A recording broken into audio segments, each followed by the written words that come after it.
The Atlantic is always described as a bridge, but on certain nights in autumn when the rain falls softly and the lamplight catches the wet pavement in European port cities, it is easier to imagine it as a door.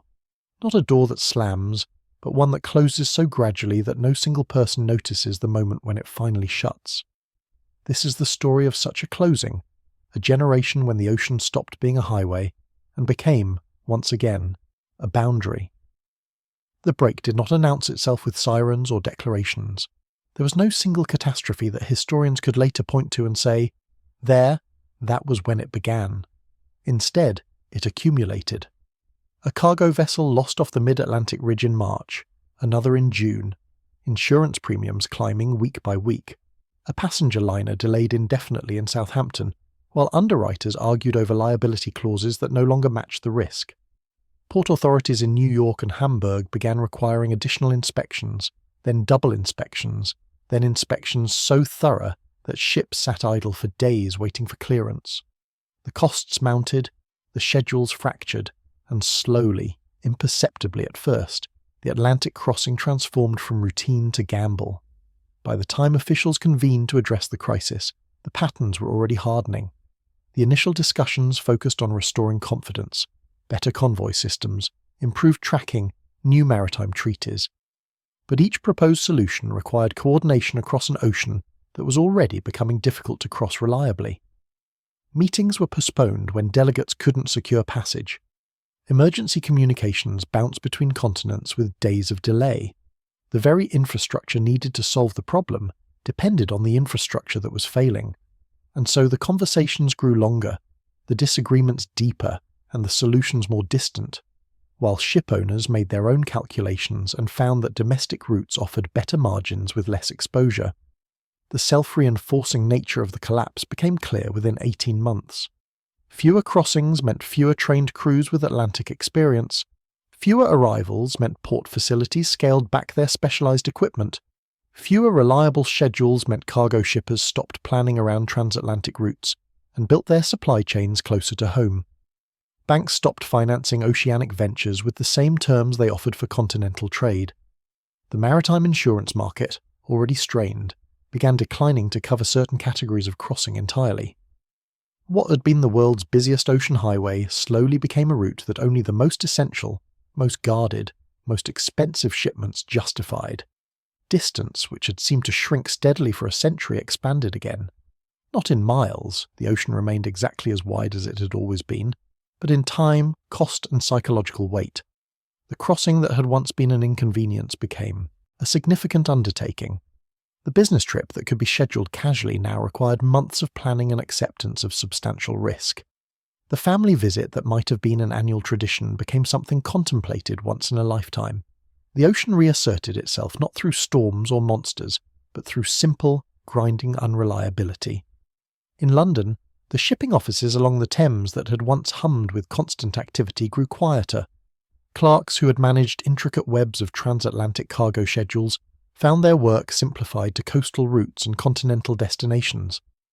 The great passenger terminals saw their waiting rooms emptied, their customs halls echoing.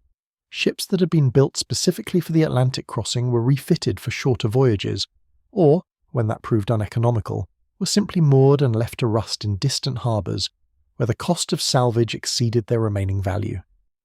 Across the ocean, similar scenes played out in reverse. The piers of New York, once crowded with arrivals and departures, saw their traffic redirect toward coastal cities and southward to the Caribbean and South America. The customs agents who had processed endless streams of European goods and travellers found themselves reassigned to other borders or to other departments entirely.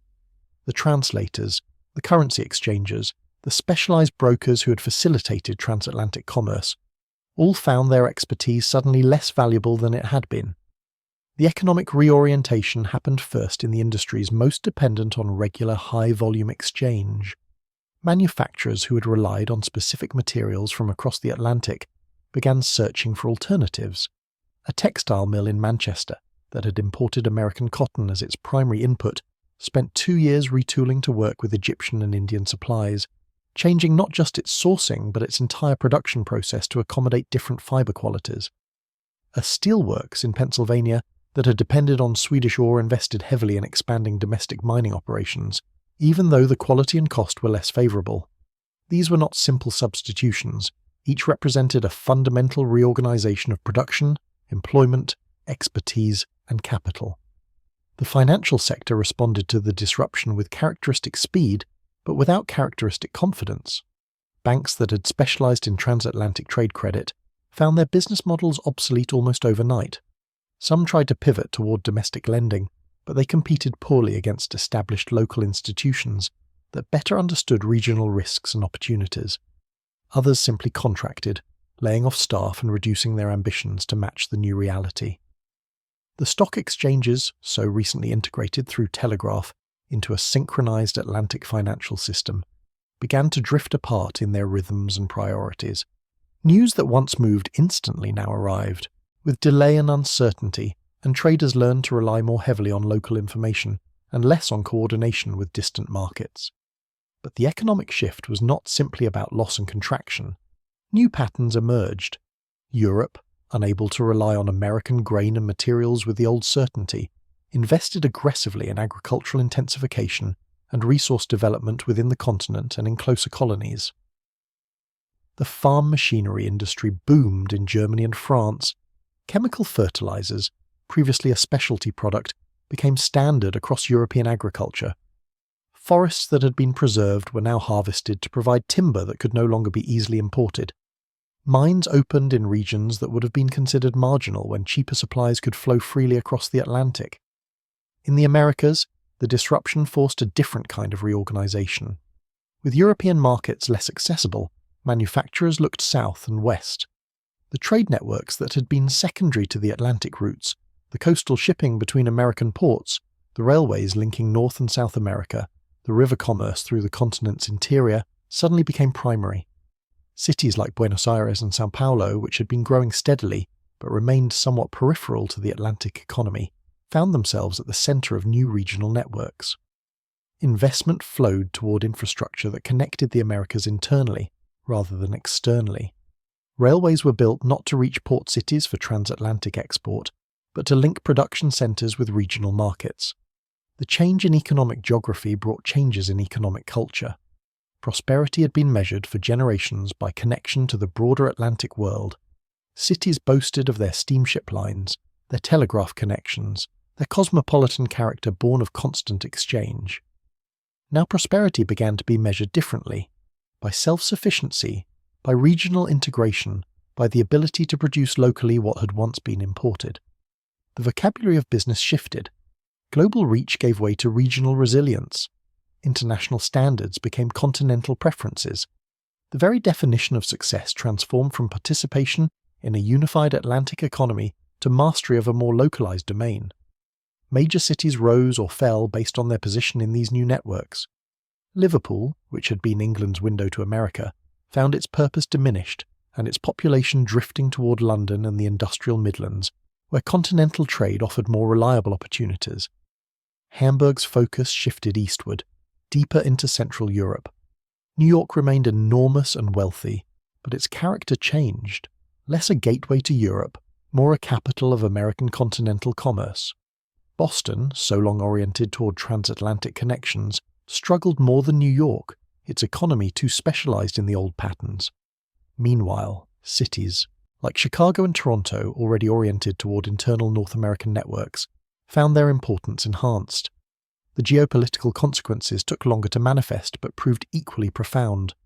The Atlantic Alliance system, built on assumptions of rapid communication and reliable movement of troops and material, began to feel increasingly theoretical.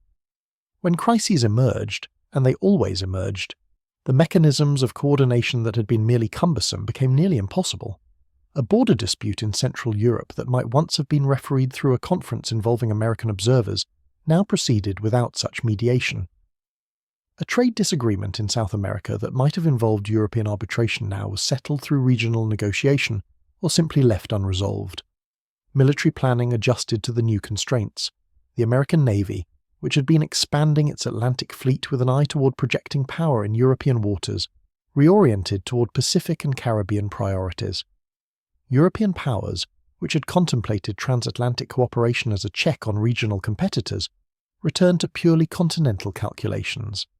The strategic planning documents began to reflect a world where the Atlantic was no longer a shared operational space, but a boundary between distinct spheres of influence. The effect was not immediate war, or even immediate hostility, but rather a gradual cooling of relationships that had been forged in an era of closer connection. Diplomats still communicated, but through cables and letters rather than face-to-face meetings. Treaties were still negotiated, but with longer delays and more misunderstandings born of context that could not be easily conveyed at a distance. Trust, that delicate commodity that requires constant reinforcement through personal contact and shared experience, began to erode. The erosion showed itself in small ways before becoming a larger pattern. Military attachés who had been stationed in foreign capitals to build understanding between forces were recalled or simply not replaced when their terms ended. Joint training exercises that had been scheduled became too complicated to coordinate. Intelligence sharing, never entirely free, became more guarded as each side worried that information given today might be used against them tomorrow if relations deteriorated further. The caution was self-fulfilling. As cooperation decreased, so did the mutual dependence that had made cooperation seem worthwhile. Alliances that might have formed quickly in an earlier era now took years to negotiate, and even then remained fragile. Without the ability to station troops or move supplies reliably across the Atlantic, mutual defense pacts felt less like concrete commitments and more like vague promises. A European power threatened by a neighbour could not count on American reinforcements arriving in time to matter. An American interest challenged in the Western Hemisphere could not assume European naval support would be available.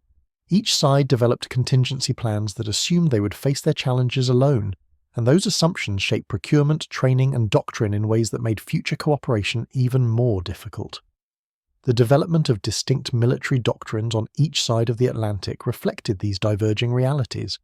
European powers, facing each other across land borders, invested in mass conscription armies, extensive railway networks for rapid mobilization, and defensive fortifications designed to buy time for allies to assemble.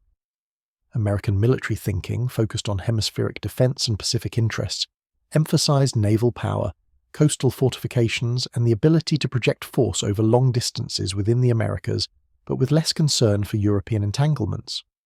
The two military cultures, once in constant conversation, began to speak different languages and to see different threats. The psychological dimension of this separation was subtle but pervasive. Security for a generation before the break had been conceived as a transatlantic problem, requiring transatlantic solutions. Now it became a series of regional problems requiring regional solutions. The very idea of the West as a unified geopolitical entity began to fragment. European intellectuals spoke of Western civilization, but increasingly meant European civilization, with America becoming an offshoot that had gone its own way. American thinkers adopted similar language in reverse, positioning their continent as the true inheritor of Western principles, while Europe descended into its old habits of rivalry and war.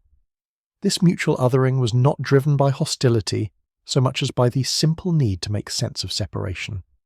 When allies cannot be relied upon, it is psychologically easier to redefine them as not quite allies, as different in fundamental ways that explain and justify the distance. The narratives that emerged on each side of the Atlantic increasingly emphasized divergence rather than commonality, distinctiveness rather than shared heritage. These were not deliberate propaganda campaigns, though governments sometimes encouraged such thinking. More often, they were organic responses to changed circumstances, as people constructed identities that matched their actual experiences rather than aspirational visions of unity. The human dimension of the break was perhaps most painful in the realm of migration and family connection. The great wave of migration that had linked European and American populations for generations did not stop instantly, but it slowed dramatically. Where once hundreds of thousands made the crossing each year, fleeing poverty or persecution, seeking opportunity or adventure, now only tens of thousands attempted it, and many of those turned back when faced with the delays, costs, and uncertainties. The communities most affected were those still in the process of formation, still deeply connected across the Atlantic through recent immigration. Irish neighbourhoods in Boston that had been constantly refreshed with new arrivals from County Cork and County Mayo saw that flow reduced to a trickle. Italian districts in New York that had been built by and for immigrants from Calabria and Sicily became more settled, less dynamic, more thoroughly American in their character. German communities in the Midwest that had maintained close ties to the old country found those connections attenuating, the letters arriving less frequently, the visits becoming impossible to arrange. For individuals caught between two worlds, the break meant impossible choices. A man who had planned to spend 10 years in America building savings before returning to bring his family over found that plan suddenly obsolete. Either bring them now, at great expense and risk, or accept that the reunion might never happen. A woman who had left parents in Europe with promises of regular visits found those promises unkept, the guilt accumulating with each passing year that contact remained only through letters that took weeks to arrive and often seemed inadequate to convey what needed saying. The children of immigrants, the second generation, experienced the break differently. For them, the old country had always been somewhat abstract. Stories told by parents, traditions maintained in immigrant communities, identities claimed but not deeply felt. The break made these connections even more tenuous. Without the regular arrival of new immigrants to reinforce ethnic identities and cultural practices, assimilation accelerated. Language retention declined more rapidly. Traditional customs were maintained more as performance than as lived experience. The hyphenated identities, Irish American, German American, Italian American, began to emphasize the second half more than the first. This shift was not universal or uniform. Some communities worked deliberately to preserve connections across the Atlantic despite the obstacles. Churches maintained correspondence with their mother institutions. Cultural societies organized to keep traditions alive. Newspapers in immigrant languages continued to publish, though with less news from the homeland and more focus on local community matters. But these were efforts swimming against a powerful current, and they could slow but not stop the process of separation. Cities changed their character as migration slowed. The neighborhoods that had been in constant flux, with new arrivals moving in as earlier immigrants moved up and out, became more stable. This stability brought some benefits. Stronger local institutions, more political power as communities became established voting blocs, better relations with surrounding neighborhoods as suspicion of foreigners decreased. But it also brought loss, less linguistic diversity, less cultural innovation born of mixing, less sense of connection to a wider world. The European side experienced these changes differently but no less profoundly. The safety valve of migration, which had allowed tens of thousands to leave each year in search of better lives, was suddenly less available. Young men who might have tried their luck in America now had to make their futures at home. This increased competition for jobs and land, adding to social pressures that were already substantial. In some countries, governments responded by encouraging internal migration or settlement in colonies, trying to redirect the energy and ambition that had previously flowed across the Atlantic. The demographic effects rippled outward in unexpected ways. America, with migration sharply reduced, saw birth rates take on greater importance in shaping its ethnic composition. The population became more native-born, more rooted, less polyglot. Europe, retaining populations that might have emigrated, faced different challenges: how to provide opportunities for young people, how to integrate regions with different levels of development, how to manage the political tensions that came when economic pressure could not be released through emigration.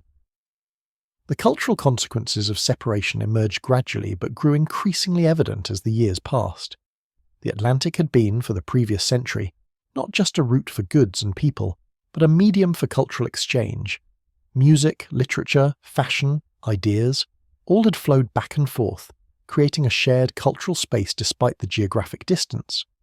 Now that flow slowed to a trickle, and the cultures on each side began to evolve along divergent paths. The initial phase felt like disruption more than divergence. American publishers who had routinely imported European books found their supply chains broken and turned to domestic authors to fill the gap.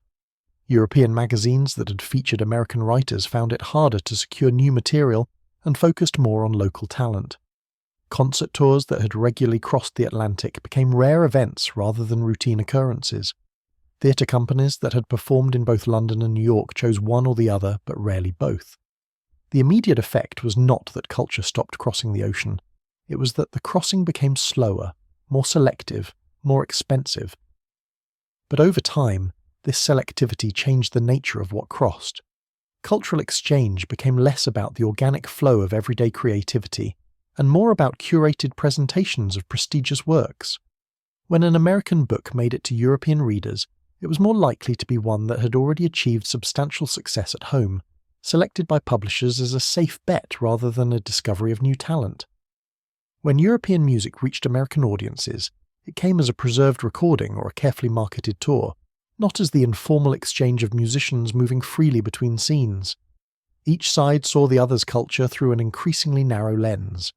This narrowing of exchange created space for mythology. America in the European imagination began to take on exaggerated qualities. Some saw it as a land of crude vitality, all energy and no refinement, a place where culture was thin and commerce was king. Others romanticized it as a place of freedom and innovation, unbound by Europe's traditions and class structures. Both views contained elements of truth and elements of fantasy. But with fewer people actually experiencing America firsthand, the fantasies faced less correction from reality. Europeans in the American imagination underwent a similar transformation into symbol. Some Americans saw Europe as decadent and exhausted, mired in old conflicts and unable to embrace the modern world. Others idealized it as the keeper of authentic culture and civilization, a place of art and learning that America could never match. Again, reality was more complex than either view allowed, but reality was less accessible than it had been, and symbols filled the gap. The practical effect was that culture became less of a conversation and more of a series of pronouncements. American jazz, when it reached Europe in recordings, was interpreted through European frameworks rather than understood in its American context. European artistic movements, when they influenced American artists, were often misunderstood or adapted in ways that would have surprised their originators. This was not entirely new. Cultural borrowing always involves transformation, but the pace of feedback slowed and the distortions compounded. Fashion provides a revealing example. In the previous era, styles had moved rapidly between Paris and New York, with wealthy women on both sides of the Atlantic eager to wear the latest designs and designers travelling freely between capitals to understand both markets. Now, with travel rare and expensive, fashion began to split into distinct Atlantic styles. European design, influenced by available materials and local preferences, moved in certain directions. American fashion, shaped by different constraints and different cultural values, moved in others. When the styles did cross over, they came as exotic imports rather than as part of a unified fashion system. Literature diverged perhaps most profoundly because it relied so heavily on shared context and language that was constantly being refreshed through exchange. American English and British English had always had differences, but constant contact had kept them mutually intelligible and mutually influential. Now the differences began to widen. New slang emerged independently on each side. Publishing conventions diverged. Literary movements developed in response to local conditions without the constant cross-pollination that had previously occurred. A novel written in America increasingly needed cultural translation to be understood in Britain, and vice versa. The film industry, still in its early development when the break began, evolved along parallel but distinct paths. Hollywood, already emerging as America's film capital, developed without the European competition and European artistic influence that might have shaped it differently. European film industries, particularly those in France and Britain and Germany, developed their own approaches without the same degree of American commercial pressure. When films did cross the Atlantic, which they occasionally did as film prints were easier to transport than live performers, they often seemed strange to audiences, reflecting different aesthetic values and different assumptions about what cinema should be. Music recorded on different continents began to sound different, not just in genre, but in technical approach. American recording studios developed certain techniques and preferences. European studios developed others. Jazz evolved in America without the same degree of European influence that might have shaped it, had transatlantic exchange remained constant. European classical music continued its development, but with less awareness of American innovations in popular music that might have influenced it. The result, after a generation, was two musical landscapes that shared some common heritage but were increasingly distinct in their contemporary expressions. The infrastructure of cultural exchange itself transformed. The publishing houses that had maintained offices on both sides of the Atlantic closed some operations or reorganized to focus on single continents. The concert agencies that had specialized in booking transatlantic tours shifted to more reliable regional circuits. The art galleries that had regularly exhibited European works in America or American works in Europe reduced such exhibitions to rare events. The institutions that had facilitated cultural connection either adapted to the new reality or disappeared. In their place, new institutions emerged that reflected the separation. Cultural societies were formed explicitly to preserve knowledge of the other side. The American Society for European Culture, the European Association for American Studies, acknowledging by their very existence that such knowledge could no longer be taken for granted. These organizations collected books and records and photographs, organized lectures by the rare travelers who still made the crossing, and tried to maintain awareness of cultural developments across the ocean. But they were fighting against the natural tendency of attention to focus on what was immediate and accessible. Education changed to reflect the new cultural geography. Schools in America began teaching less European history and more American and hemispheric history. European schools reduced their coverage of American topics. Language instruction shifted focus. In America, Spanish became more important than French or German, as hemispheric connections grew more relevant than European ones. In Europe, English instruction continued but increasingly focused on British English rather than including American variations. The curriculum changes both reflected and reinforced the growing cultural separation. The technological trajectories of the two sides of the Atlantic began to diverge in ways that would have seemed unlikely before the break.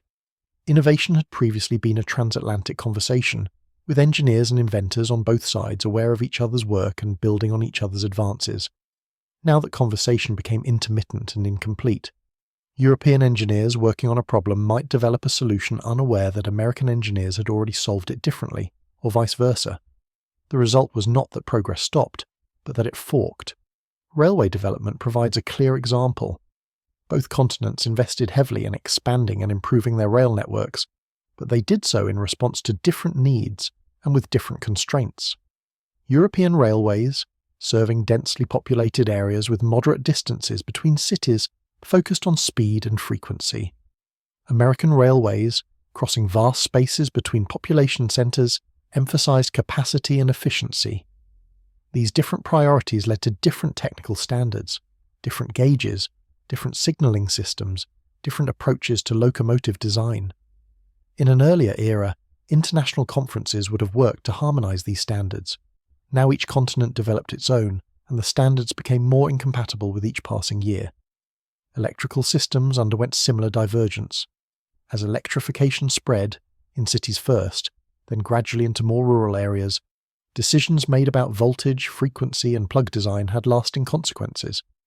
With less coordination between European and American engineers, these decisions were made independently, optimizing for local conditions.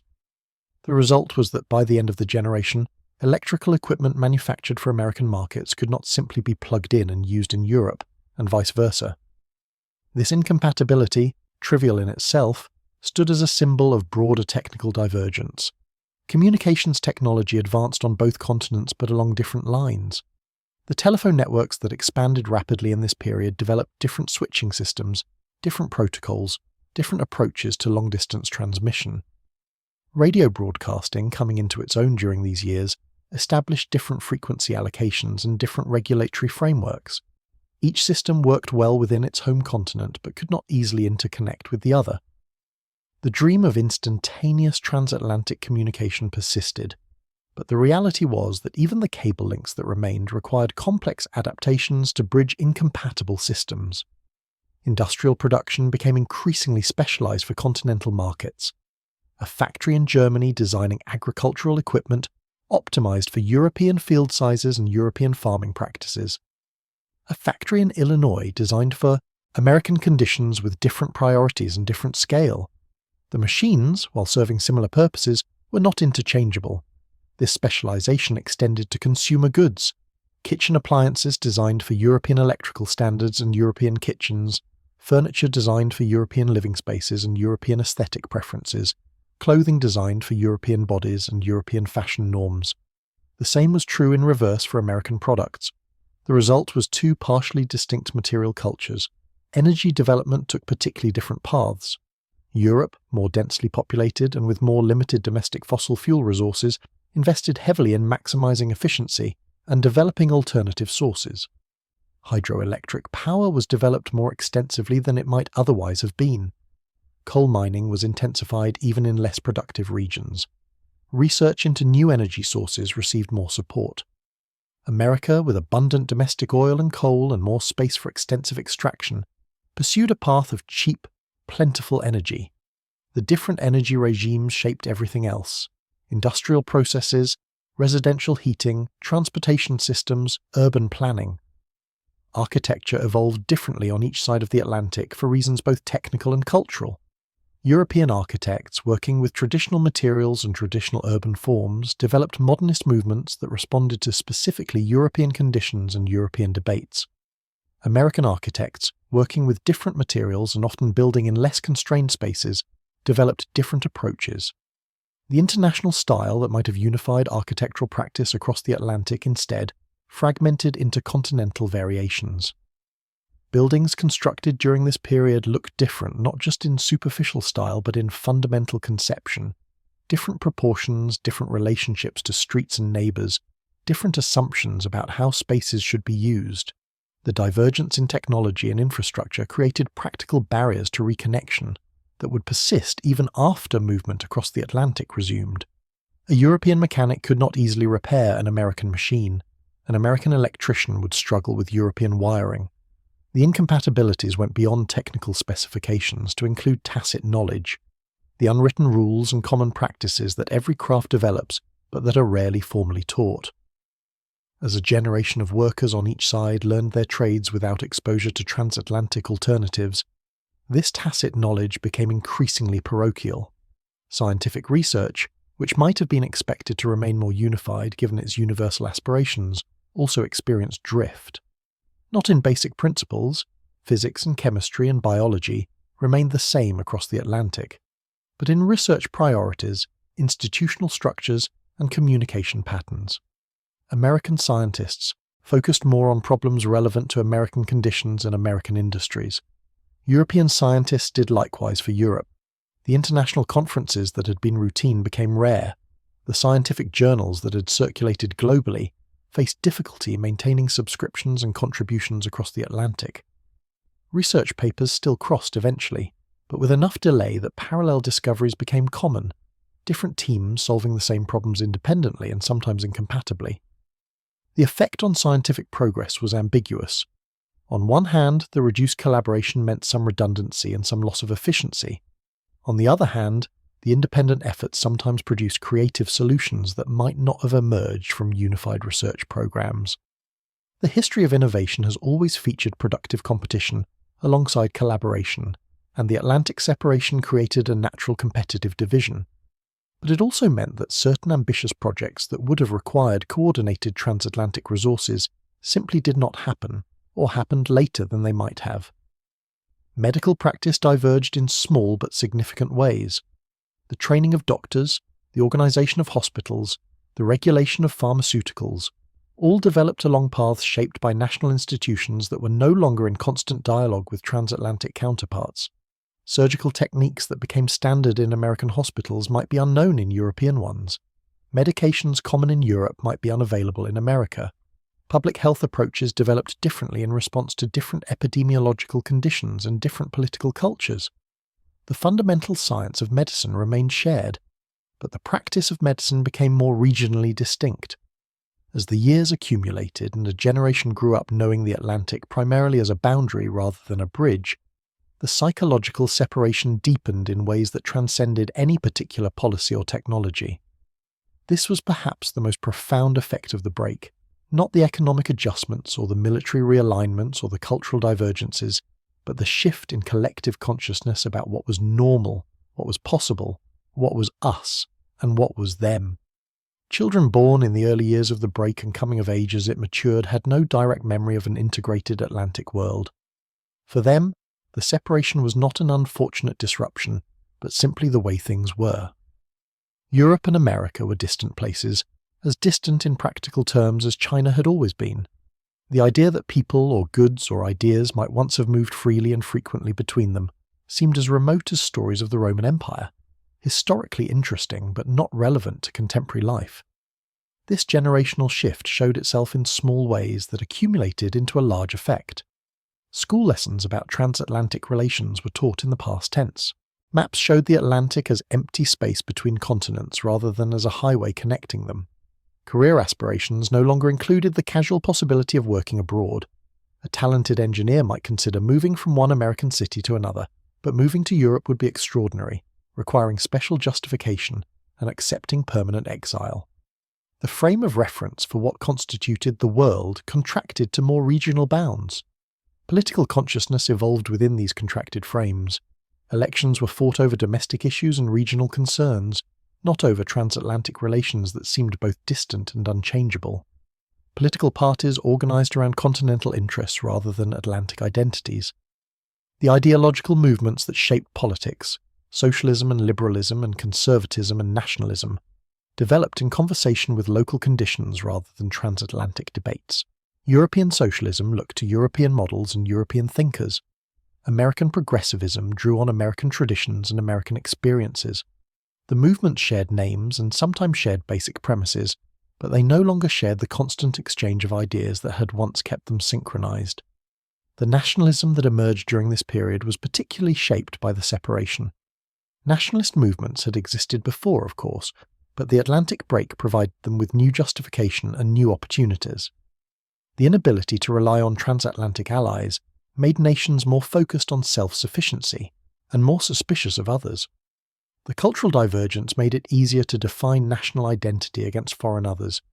The economic reorientation gave practical weight to arguments about national self-determination and national interest over international cooperation.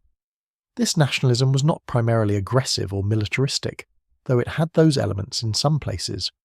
More often, it was defensive and inward-looking, a turning away from the wider world because the wider world seemed unreachable and unreliable.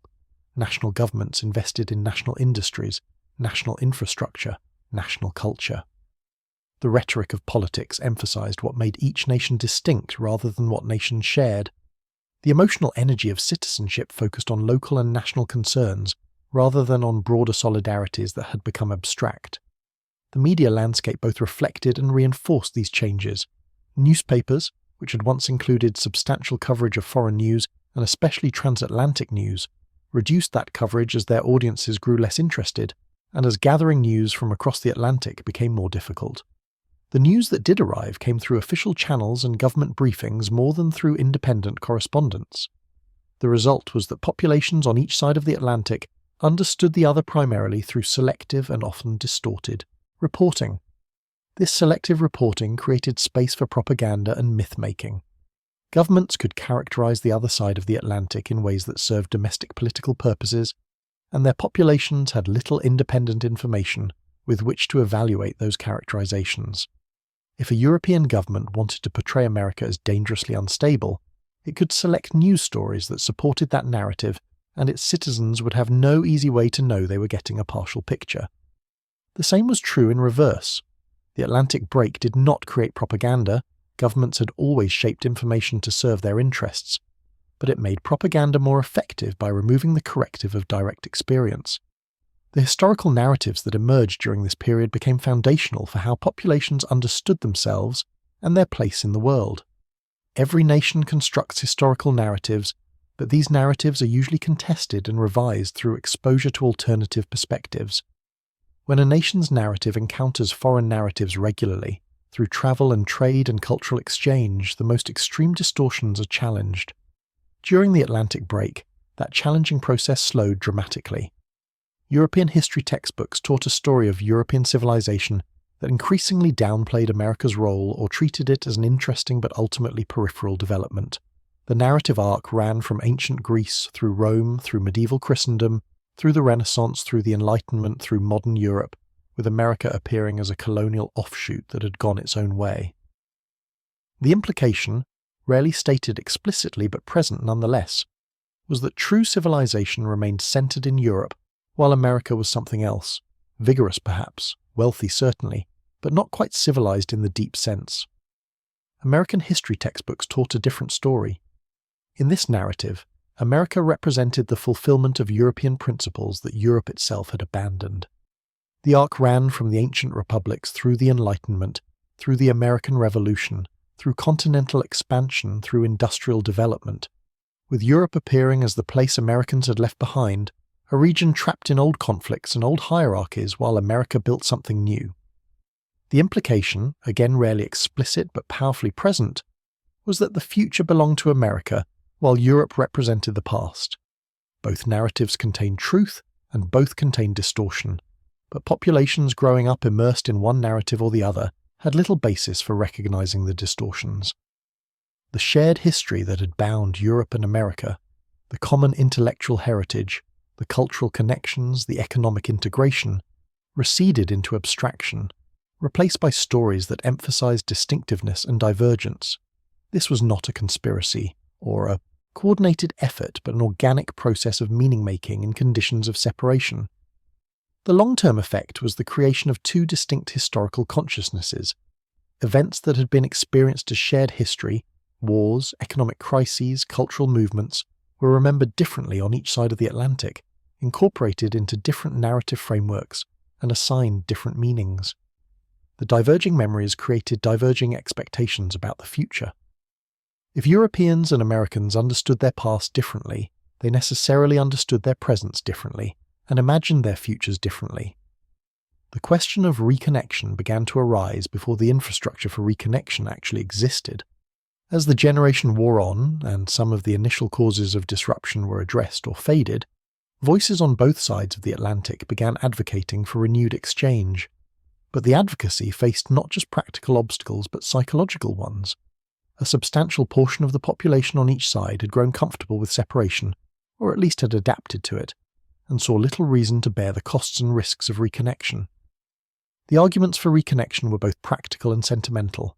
Trade, the advocates argued, would benefit both sides. Cultural exchange would enrich both civilizations. Scientific collaboration would accelerate progress.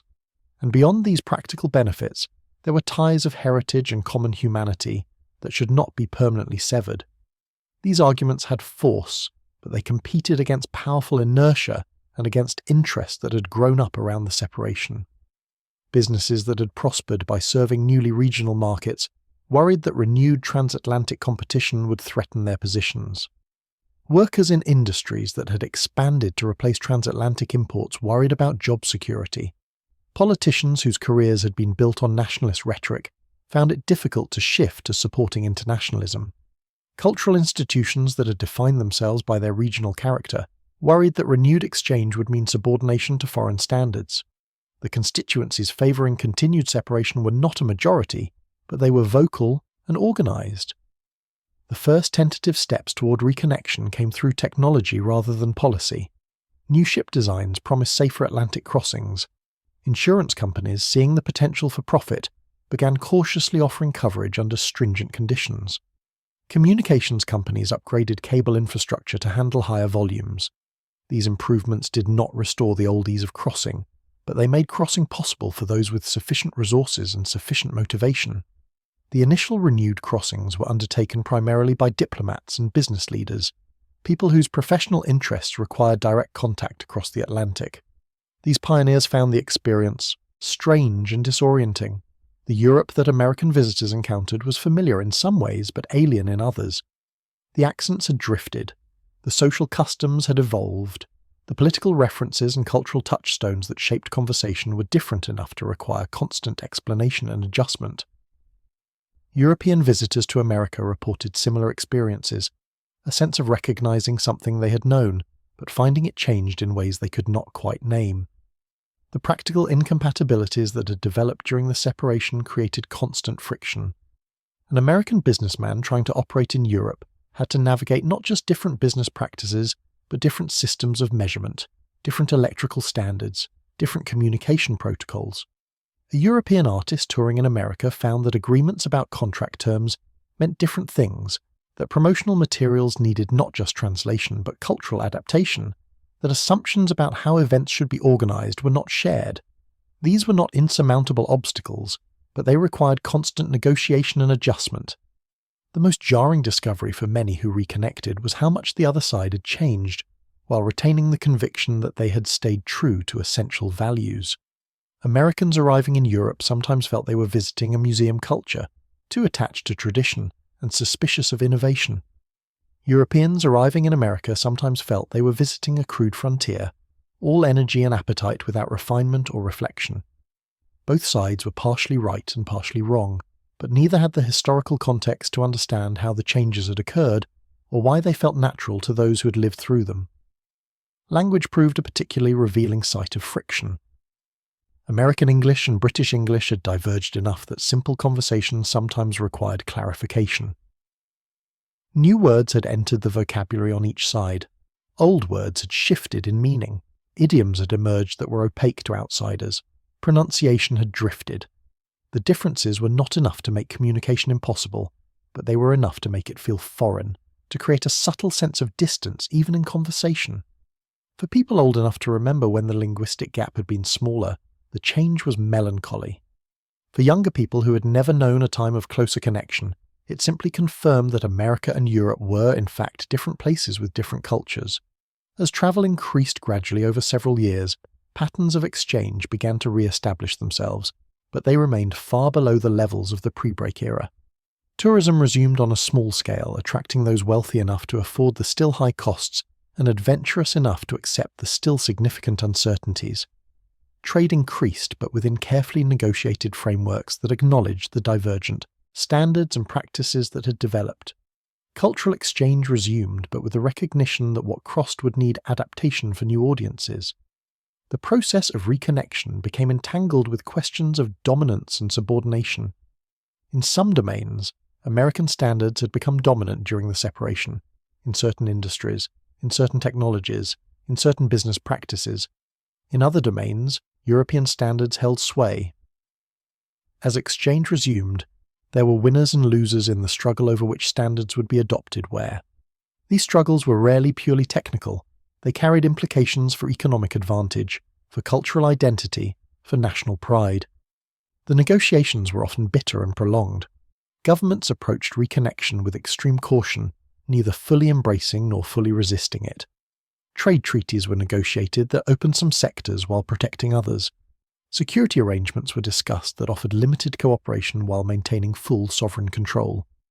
Cultural agreements facilitated some exchange while ensuring that national institutions retained their autonomy. The result was a patchwork of partial reconnections, each carefully circumscribed, each reflecting the tension between the desire for renewed contact and the fear of losing what had been built during separation. The generation that had grown up during the break found itself torn. Some, especially in cosmopolitan centres, embraced reconnection eagerly, seeing it as an opportunity to transcend the limitations of their regional world. Others, especially in areas that had prospered during separation or had developed strong regional identities, resisted it as a threat to their way of life. Political movements formed around these competing visions: internationalists who wanted rapid and comprehensive reconnection, nationalists who wanted to maintain separation, and various gradations between these poles. As the years passed and reconnection proceeded, unevenly and incompletely, the defining question became not whether the Atlantic would be bridged again, but what kind of bridge it would be. The old assumption of easy, constant, relatively open exchange seemed unlikely to return. The divergences were too substantial, the interest too entrenched, the consciousness of separation too deep. Instead, what emerged was something more managed and more conditional, exchange that happened through official channels more than organic flow, movement that required permission and explanation rather than simple decision. The memory of separation lingered even as contact increased. Those who remembered the break and lived through it carried a wariness, a knowledge that the Atlantic could become a barrier again if circumstances changed. They did not take connection for granted the way earlier generations had. They diversified their relationships and their supply chains, maintaining regional alternatives even as transatlantic options became available again. The psychological scar of the break proved more lasting than any physical disruption. On a rainy evening in a European port city, an elderly man stands at a window looking out at the harbour. He's old enough to remember ships leaving every day for America, old enough to have watched the traffic dwindle and the silence settle over the docks. Now, in his old age, he sees occasional ships again, new vessels built for the reopened routes, but the harbour will never be what it was in his youth. Too much has changed. Too much has been learned about the fragility of connection.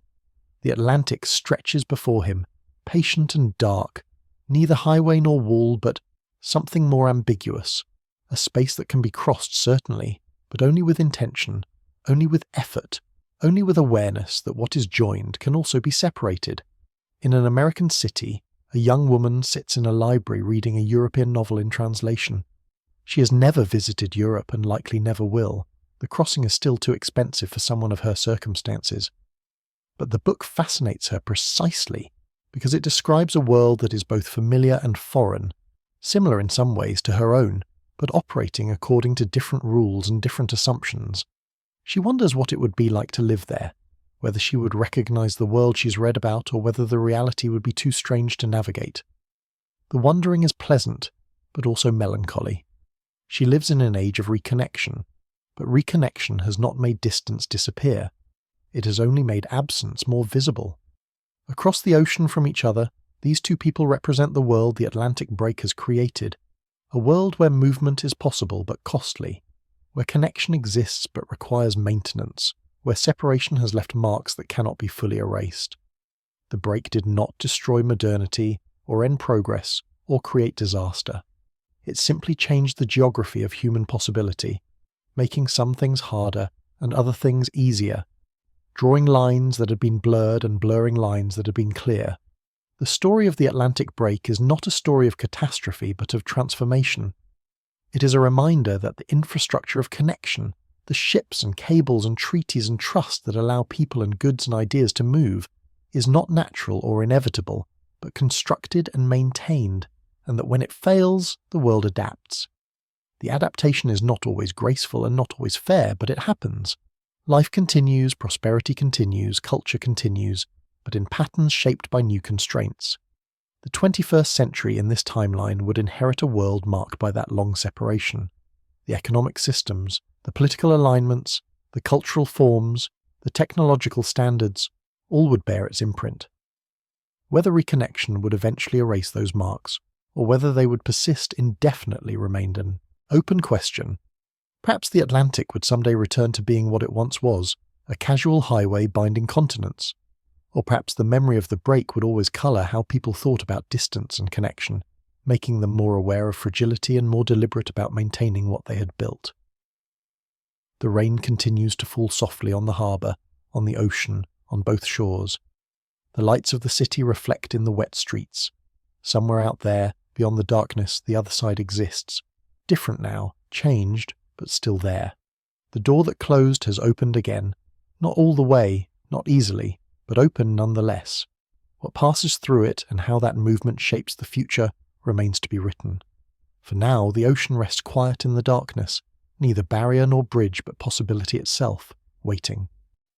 The next story is about to begin. Please relax and enjoy. The war does not end with flags raised over ruined capitals or with signatures on a ship deck under camera flashes. It ends in a series of meetings held in neutral cities where diplomats arrive exhausted and leave with documents that feel more like postponements than conclusions. The year's 1944, and the largest conflict in human history stops not because one side has been defeated, but because the cost of continuing has become harder to justify than the uncertainty of stopping. There are no victory parades. There are communiques read over radio in measured tones, and then there is silence, and then there is the long work of learning to live inside that silence. The path to this moment is not a single catastrophic event, but an accumulation of limits. The Battle of the Atlantic proves more costly than anticipated, with convoy losses mounting through 1943 in ways that strain industrial replacement capacity. Shipping tonnage becomes a number that appears in closed-door briefings with increasing frequency, always slightly worse than the previous month's projections. The invasion of mainland Europe, when it comes, succeeds in establishing beachheads but stalls in the subsequent advance, grinding into a war of attrition that resembles the Western Front of the previous war more than anyone wishes to acknowledge. Casualties arrive in numbers that fill field hospitals faster than transport can evacuate them. The public, initially rallied by calls to duty, begins to fracture as the war stretches into its 5th year with no clear endpoint visible. In the Pacific, island campaigns become exercises in calculating acceptable losses, and each calculation becomes harder to justify to populations already worn by rationing and absence.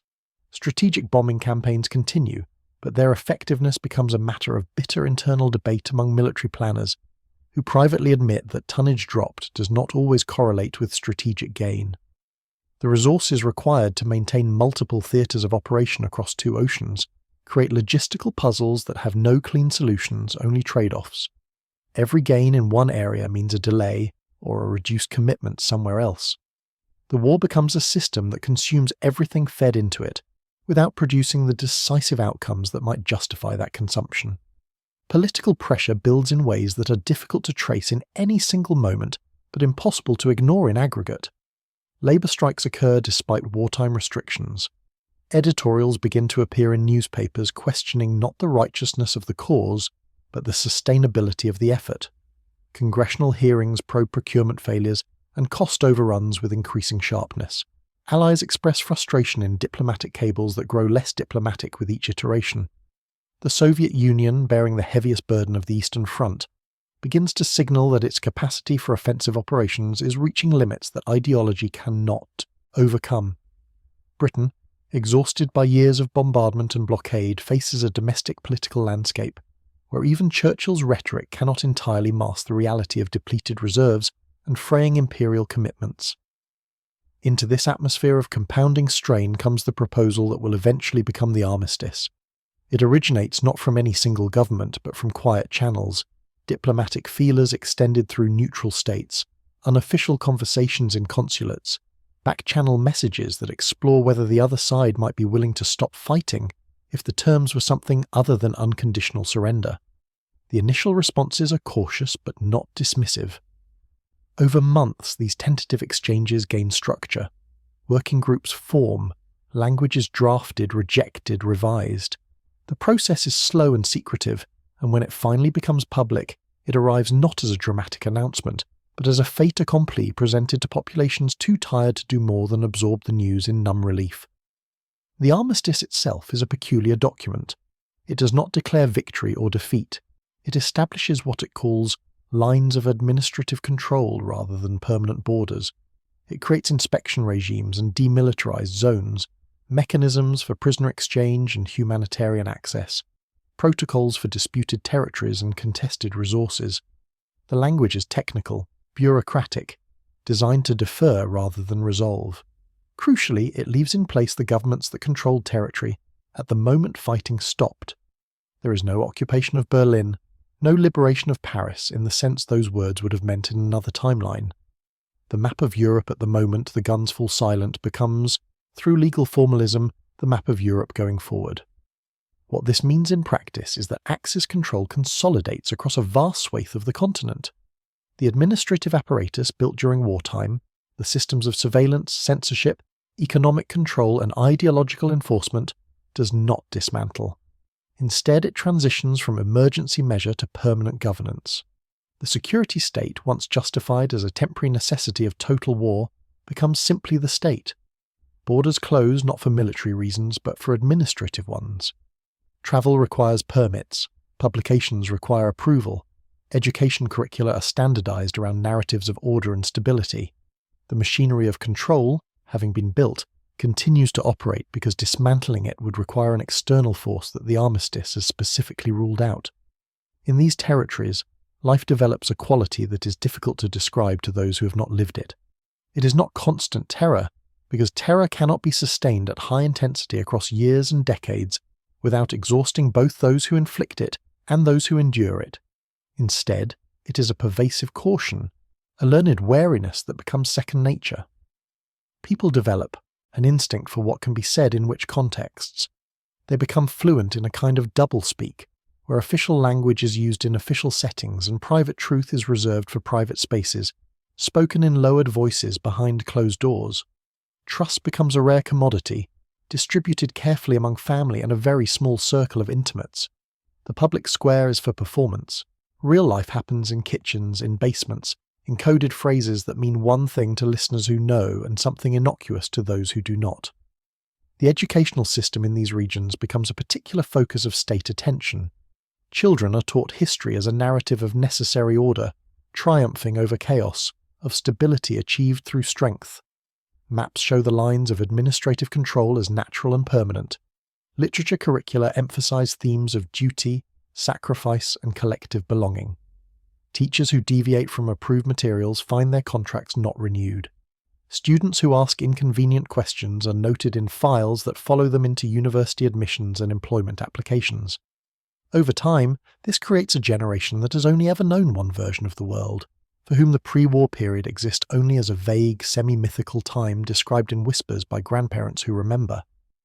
The economic structure in these territories reorganizes around controlled trade networks. Resources flow along channels determined by state priorities rather than market forces. Factories produce goods according to central allocation plans. Labour is directed toward projects deemed essential to national strength. There is employment, there is housing, there is food distribution, but all of it operates within frameworks that prioritize control over efficiency.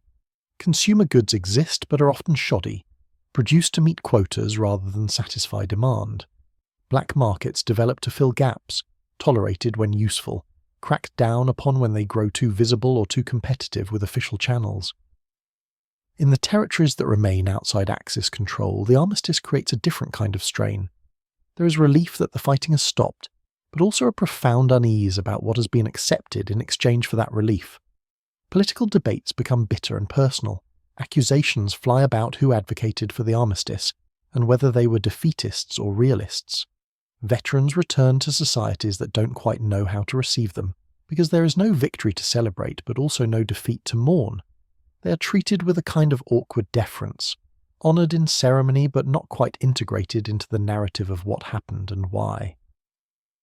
The western portions of Europe that remain outside direct Axis control develop into a nervous borderland. Cities near the demilitarized zones feel the proximity of the line as a constant presence. Military installations remain at a state of permanent readiness, not quite at war but not at peace either. Trade with the controlled territories is limited and heavily regulated. Refugees who manage to cross over arrive with stories that are difficult to verify and harder to know what to do about. Governments in these regions walk a careful line, maintaining defensive readiness while avoiding provocations that might give excuse for the armistice to collapse. In Britain, the armistice is received with an exhausted ambivalence. The island has survived, but at a cost that will take decades to fully account. The economy, mobilised for total war, must now retool without the stimulus of reconstruction aid or the psychological boost of clear victory. Rationing continues longer than anyone hoped. The empire, already straining under the weight of nationalist movements, begins to fracture more rapidly without the binding narrative of having stood firm in a great moral struggle. The question of what Britain fought for, if the outcome is a frozen standoff, becomes a source of painful national introspection.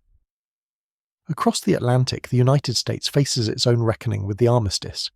The industrial mobilization that transformed the economy does not simply reverse.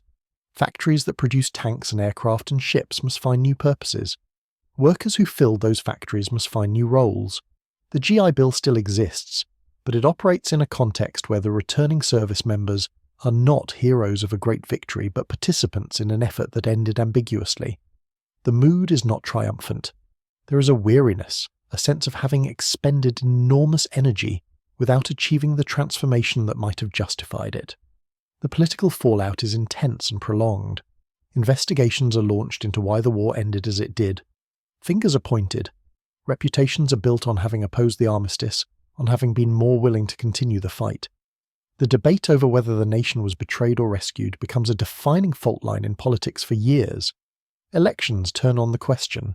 The trauma of the ambiguous ending, the lack of closure, the impossibility of declaring that all the sacrifice meant something definitive, these become persistent features of the political landscape.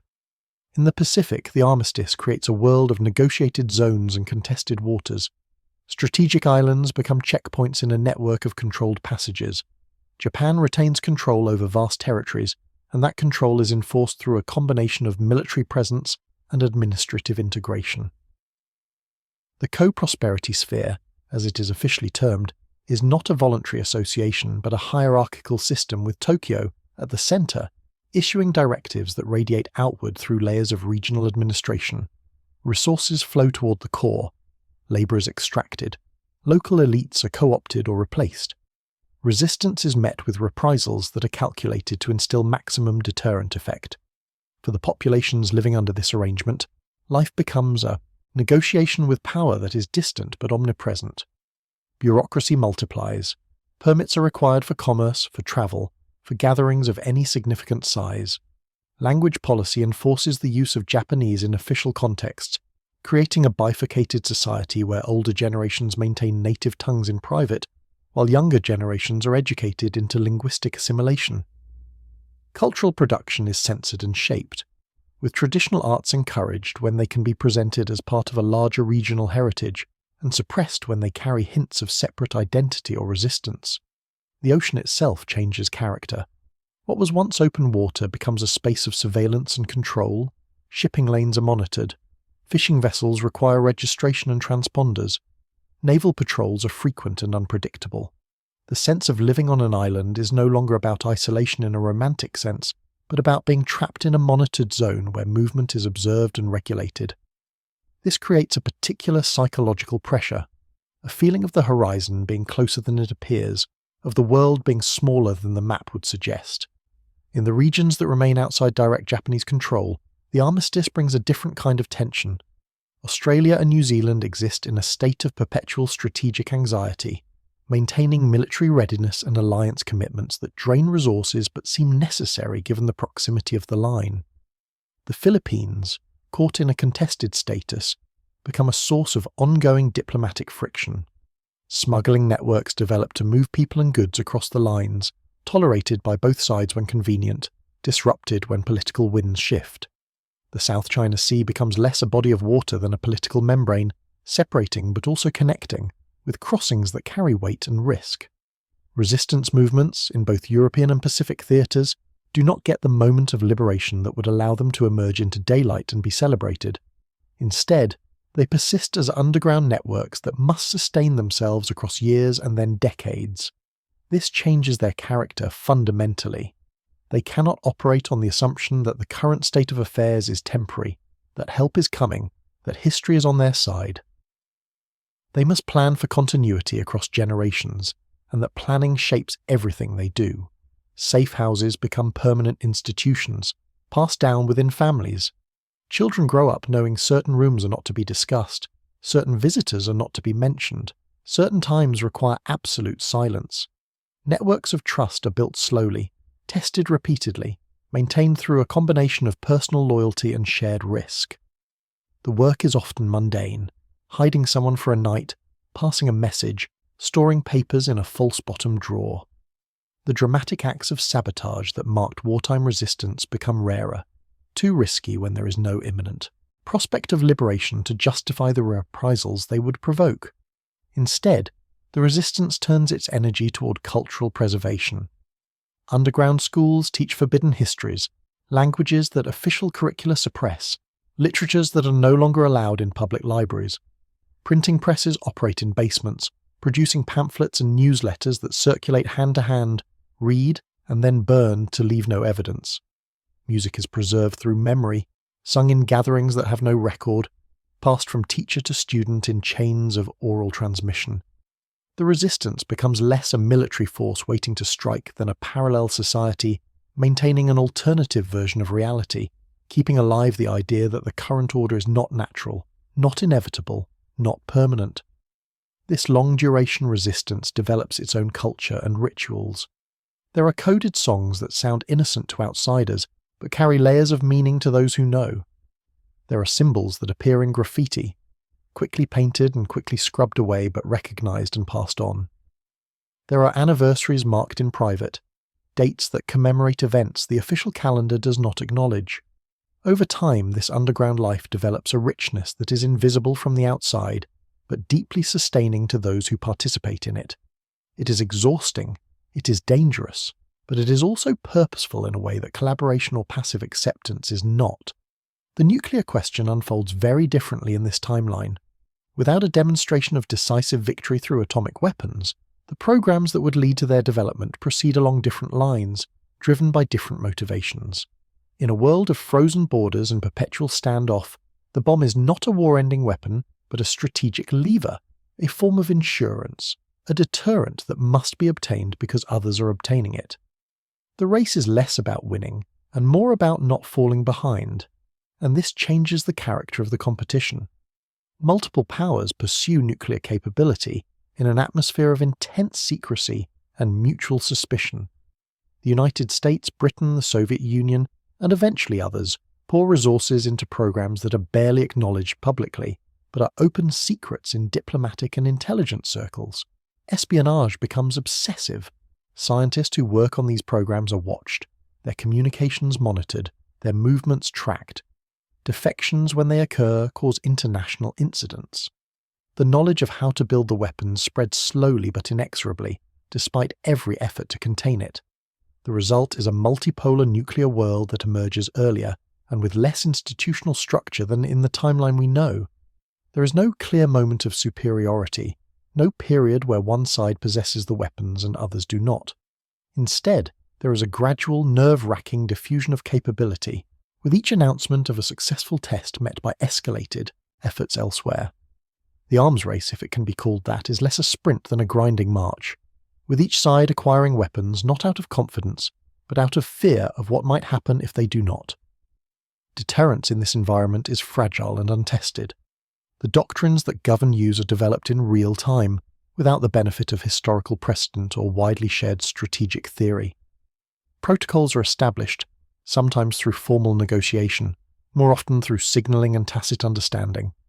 Hotlines are eventually installed, but they are untested and their reliability is uncertain.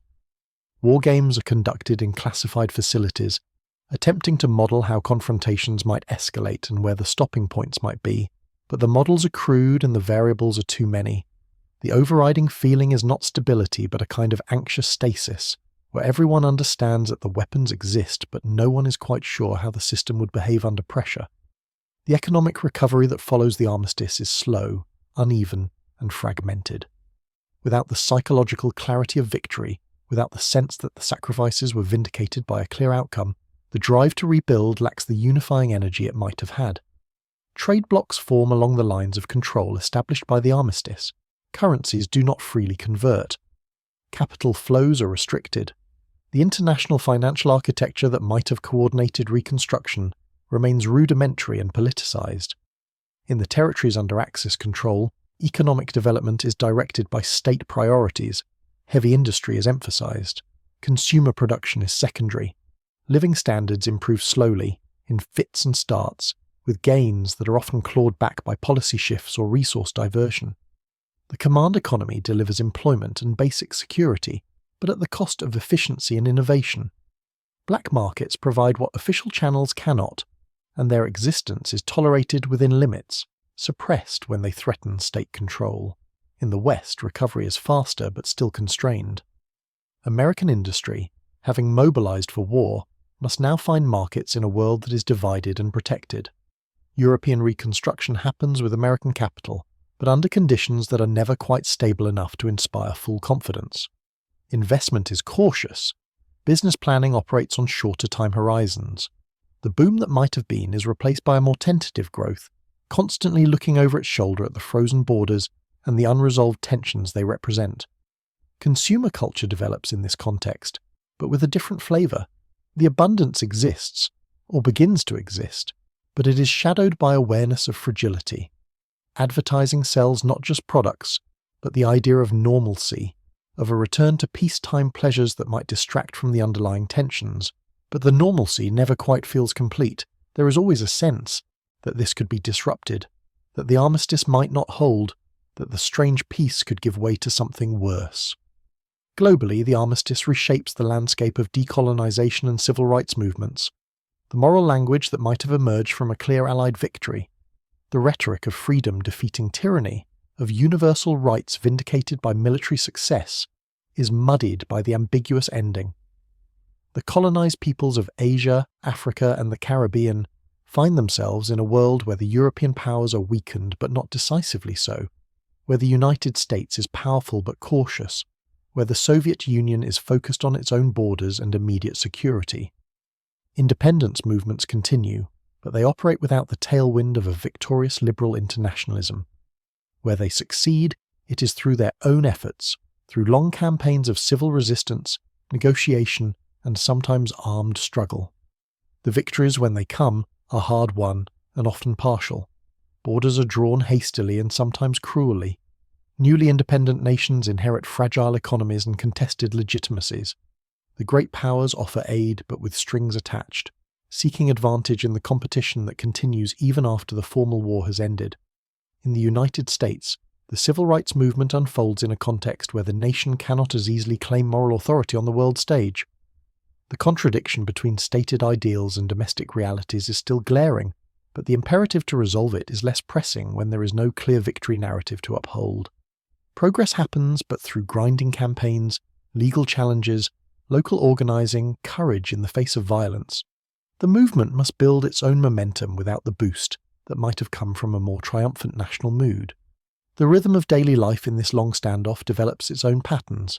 News is consumed carefully, with an eye toward reading between the lines. Media in controlled territories operates under censorship that is pervasive but not always obvious. Stories are shaped through omission rather than overt propaganda, through emphasis and framing rather than outright lies. People learn to decode this, to understand what is not being said, to compare notes in trusted circles about what might actually be happening. In households, families develop strategies for navigating the tension between public and private life. Children are taught to be careful, to understand that not everything that is said at home can be repeated at school. Parents make calculations about how much truth to share, how much to protect their children through ignorance, how to prepare them for a world that requires constant vigilance without crushing them under the weight of that requirement. Rituals of normalcy are maintained with a kind of determined ordinariness. Holidays are celebrated, birthdays are marked, weddings and funerals proceed with their traditional forms, but underneath there is always the awareness of the larger situation, the frozen conflict, the unresolved tensions. Gatherings have a tentative quality, a sense that this moment of peace or celebration is carved out of something larger and less stable. Travel, where it is permitted, carries a weight it would not have in a more open world. Crossing borders, even the ones that are officially open, involves documentation and scrutiny. Letters are written with the knowledge that they may be read by others. Phone calls, when they connect across the lines, are assumed to be monitored. The infrastructure of surveillance is not always visible, but its possibility shapes behaviour. People self-censor not because they are constantly watched, but because they might be. And the stakes of being caught in disfavoured speech are high enough that caution becomes automatic. Professional life in controlled territories requires a particular kind of navigation. Advancement often depends on demonstrated loyalty, on participation in approved organisations, on avoidance of anything that might mark one as unreliable. Careers are built by those who are good at performing compliance, at navigating bureaucracies, at understanding where the lines are without needing them to be explicitly drawn. Those with talent but insufficient political reliability find themselves relegated to positions where their skills can be used but their influence limited. In academic and intellectual life, the constraints are particularly acute. Research agendas must align with state priorities. Publications must pass through review processes that assess political content as carefully as scholarly merit. International conferences, when they happen, are carefully managed affairs where participants understand they are representing their nations as much as their disciplines. The free exchange of ideas exists in theory and in carefully monitored practice, but the monitoring changes what can be exchanged. The arts develop under these conditions in complex ways. Official art is produced, funded by the state, celebrating approved themes. It is often technically accomplished but emotionally hollow, propaganda dressed in aesthetic form. But alongside this, a shadow cultural production exists, work that is created in private, shared in small circles, sometimes smuggled across borders. This underground culture is not always overtly political. Sometimes it's simply honest, dealing with human experiences that do not fit the official narratives. Its existence is itself a form of resistance, a refusal to let all expression be shaped by the needs of the state. Music becomes a particularly important vehicle for this alternative culture. Songs can be learned without written record, passed orally, modified through performance. They can carry meanings that shift depending on context. A love song that is also about longing for freedom. A folk tune that preserves regional identity in the face of cultural homogenization. Musicians who operate in this space develop reputations that spread through word of mouth, through hand-dubbed recordings that circulate unofficially, through performances in venues that are not quite legal but not quite forbidden. Science and technology progress, but in directions shaped by the strategic priorities of the standoff. Research funding flows toward areas with military application. Materials science, rocketry, computing, nuclear physics. Civilian benefits spin off from these efforts but as secondary effects. The space race, when it develops, is less about exploration than demonstration, each launch a signal of capability and reach. The moon, if it is reached, will be reached as a way of saying something about power projection, not wonder. The world that develops across the decades following the armistice is one of deep divisions that are accepted as permanent features rather than problems to be solved. Children grow up learning the map as it is, not imagining that it might be different. The lines of administrative control, which were supposed to be temporary arrangements pending a final settlement, become simply how the world is organized. Diplomatic efforts to move beyond the armistice framework occur periodically, but founder on the same obstacles. No side willing to give up what it controls, no consensus on what a better arrangement would look like, no trust sufficient to take risks for change. Trade happens across these divides, but always within frameworks of control and suspicion. Goods are inspected, tariffs are high, disputes are frequent. Tourism, where it exists, is managed, with visitors granted limited access to approved sites and monitored throughout their stays. Scientific exchange happens but in carefully bounded channels, with each side seeking knowledge while guarding its own advances. The porousness that might allow for organic integration never develops, and the divisions harden into structures that become self-reinforcing. Generations born after the armistice come of age knowing only this world. The war itself becomes history, taught in schools with competing narratives that depend on which side of the lines you live on. Veterans age and die, taking with them the living memory of what came before. The question of whether the armistice was right or wrong, necessary or tragic, becomes more abstract as the people who made those decisions pass from the scene. What remains is the structure itself, the system of frozen borders and perpetual standoff that has become the normal state of international affairs. Political thought develops around the question of how to live in permanent uncertainty.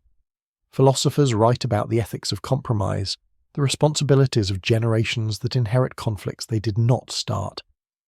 The possibility of finding meaning in a world that offers no clear resolutions. Literature explores the psychology of living in between, neither at war nor at peace, neither entirely free nor entirely oppressed, always aware of the larger forces that constrain individual lives, but also always finding small spaces of autonomy and dignity within those constraints.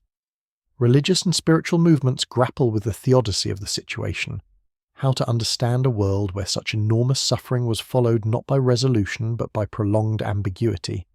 Some find in this a call to focus on personal virtue, on building small communities of care and meaning that can exist regardless of larger political structures. Others develop theologies of resistance, framing the struggle against oppression as a spiritual discipline, a way of maintaining human dignity in inhospitable circumstances. The diversity of responses reflects the impossibility of any single narrative encompassing the experience. As decades pass, technology changes the texture of the standoff without fundamentally altering its structure. Communications improve, but they are monitored. Travel becomes faster, but border controls remain. Information flows more readily, but censorship adapts, becoming more sophisticated in its methods. The fundamental fact of division remains. Only the tools for managing it evolve. The environmental consequences of this world begin to manifest slowly. Industrial policy driven by strategic competition rather than sustainability leads to degradation that is noted but not prioritized. Rivers are polluted, air quality declines in industrial centers, forests are cleared for resource extraction. The problems are recognized, but addressing them would require cooperation that the system cannot produce. Environmental movements emerge but struggle to gain traction against the imperatives of strategic positioning and economic competition. Health systems develop unevenly. In wealthier regions on both sides of the divide, medical advances continue, driven by military needs that have civilian spillovers. Antibiotics are developed, vaccines are improved, surgical techniques advance. But access is uneven, shaped by the hierarchies of the system. In poorer regions, in rural areas, in places deemed less strategically important, medicine remains rudimentary and care is scarce.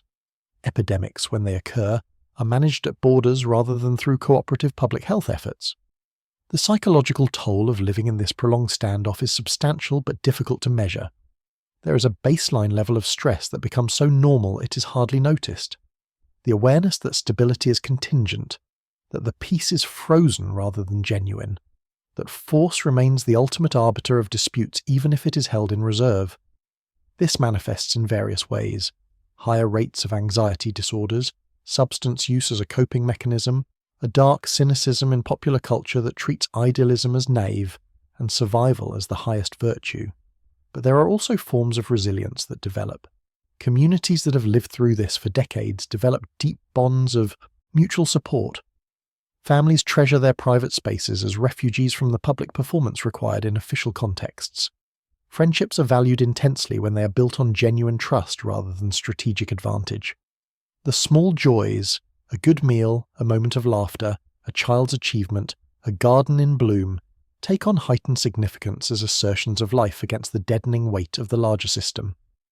Art that emerges from this context, particularly the unofficial art, develops a particular aesthetic, spare, ironic, attentive to small details and private moments, suspicious of grand narratives, finding beauty and persistence rather than triumph. Literature from the underground presses is marked by an attention to the texture of daily life under constraint, to the small decisions that define character when large actions are foreclosed. The stories are often quiet, focused on individuals navigating impossible situations without clear heroic options, finding dignity in simply enduring with integrity. Music from this period, particularly the music that circulates unofficially, has a melancholic quality, even when the tempo is upbeat. The lyrics are often elliptical, saying things slant because direct statement is dangerous. Melodies draw on traditional forms but combine them in new ways, creating hybrids that reflect the Hunza reality of life under these conditions. Performances are treasured as moments of communal recognition, where people come together to hear articulated feelings that cannot be spoken directly in other contexts. The educational experience of children growing up in this world is marked by contradictions. Official curricula teach one version of reality, but many children also receive alternative education at home or in underground schools. They learn to code switch, to give the expected answers in school while retaining private knowledge that contradicts those answers. This creates a kind of double consciousness, an ability to hold multiple versions of truth simultaneously and to navigate between them depending on context. Sports and games take on heightened importance as domains where competition can be expressed without deadly consequences. International competitions, when they happen, are charged with significance beyond the contests themselves. Victories are celebrated as validations of national worth. Defeats are passed for political meaning. Athletes become proxies in a struggle that cannot be fought directly. The Olympics, if they continue, are less celebrations of human achievement than venues for demonstrating relative standing in the larger competition. Technology industries develop along separate tracks on either side of the divide. Standards are incompatible, systems do not communicate, and each side develops its own ecosystem of innovation. This duplication is inefficient but seems necessary given the lack of trust. Corporate espionage is rampant, with companies constantly working to reverse engineer competitors' advances. Patent disputes are impossible to resolve across jurisdictional lines, leading to parallel innovations that never quite benefit from each other's insights. The Internet, when it begins to develop, emerges as fragmented networks rather than a single global system. Protocols are different, access is controlled, and content is filtered. The vision of universal connection remains just that, a vision never realized. Instead, there are separate digital domains that mirror the physical divisions, with crossing between them difficult and monitored. This shapes how information flows, how communities form online, how digital culture develops. The potential for a global digital commons is foreclosed by the imperatives of control. Financial systems remain stubbornly separate. Currencies do not freely convert, capital controls are strict, and international transactions are cumbersome. This limits economic integration and keeps living standards lower than they might otherwise be. It also creates opportunities for those who can navigate the complexities: arbitrageurs, smugglers, officials who can be bribed to facilitate transfers. Corruption becomes endemic because the systems are so rigid that circumventing them is often the only way to accomplish necessary tasks. In the realm of migration, the frozen borders create pools of stateless people, refugees from the initial conflict who never found permanent homes, and subsequent generations born in displacement. Camps that were supposed to be temporary become permanent settlements. People spend entire lives in limbo, neither able to return to places that are no longer accessible, nor fully integrated into the places where they have landed. The international organisations that might address this are weak and chronically underfunded, their mandates contested by states that see refugee populations as burdens or potential security threats. For women, the trajectory of rights and opportunities is shaped by the nature of the systems they live within. In authoritarian territories, women are mobilised when it serves state needs, as workers, as mothers of future citizens, but are constrained in personal autonomy. Education is provided but channeled toward approved roles. Reproductive choices are limited by policy. Domestic violence is treated as a private matter, unworthy of state intervention. In the territories outside direct Axis control, progress toward equality happens but unevenly, region by region, often against significant resistance. The question of justice for wartime atrocities is never satisfactorily resolved. Without a clear victor, there is no tribunal, no comprehensive accounting. Victims know what happened to them, but there is no official recognition, no punishment for perpetrators who now live openly as respected members of society in territories where their crimes are either denied or justified. This creates a persistent wound in the collective psyche, a sense that the moral order of the universe is broken when such things can happen without consequence. Memory itself becomes contested terrain. In controlled territories, the official version of history is enforced through education, through commemorations, through the architecture of public memory. Monuments are built to celebrate the order that was achieved, the stability that was preserved. Counter-memories are preserved in private, in family stories, in underground literature, in places of pilgrimage that have meaning to those who know but are unremarkable to those who do not. The passage of time does not heal these divisions so much as transform them. The urgency of the immediate post-war period gives way to a kind of tired acceptance. People focus on their immediate lives, on raising children, on building careers, on the small satisfactions that are available within the constraints of the system. Politics, which once felt like life or death, becomes background noise, something that happens in distant capitals and affects daily life only indirectly. The standoff becomes simply how the world is, a fact as basic as geography. But underneath this surface normalization, the tensions remain. The unresolved questions do not disappear just because they are no longer actively discussed. They are passed down, transmitted across generations in quiet ways. A grandparent's bitter aside, a parent's careful explanation of why certain topics are not discussed outside the home, a sudden break in conversation when the wrong person approaches, these moments accumulate, shaping understanding even when the direct experience of the war has faded into history.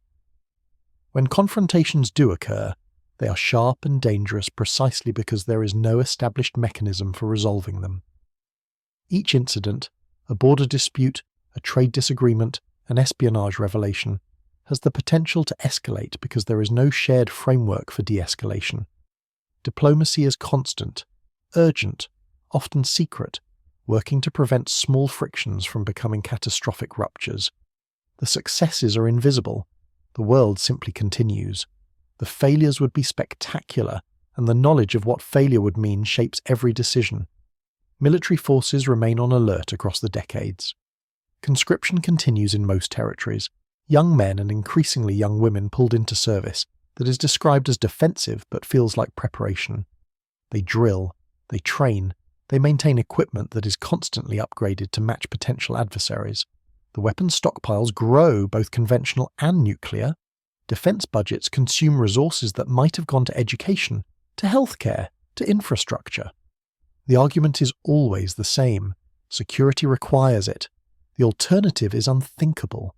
Intelligence services expand in scope and sophistication. Every state develops apparatus for espionage, for counterintelligence, for monitoring both external threats and internal dissent.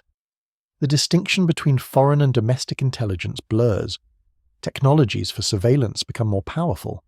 Wiretaps, informant networks, eventually computers that can process vast amounts of data, looking for patterns that might indicate threat.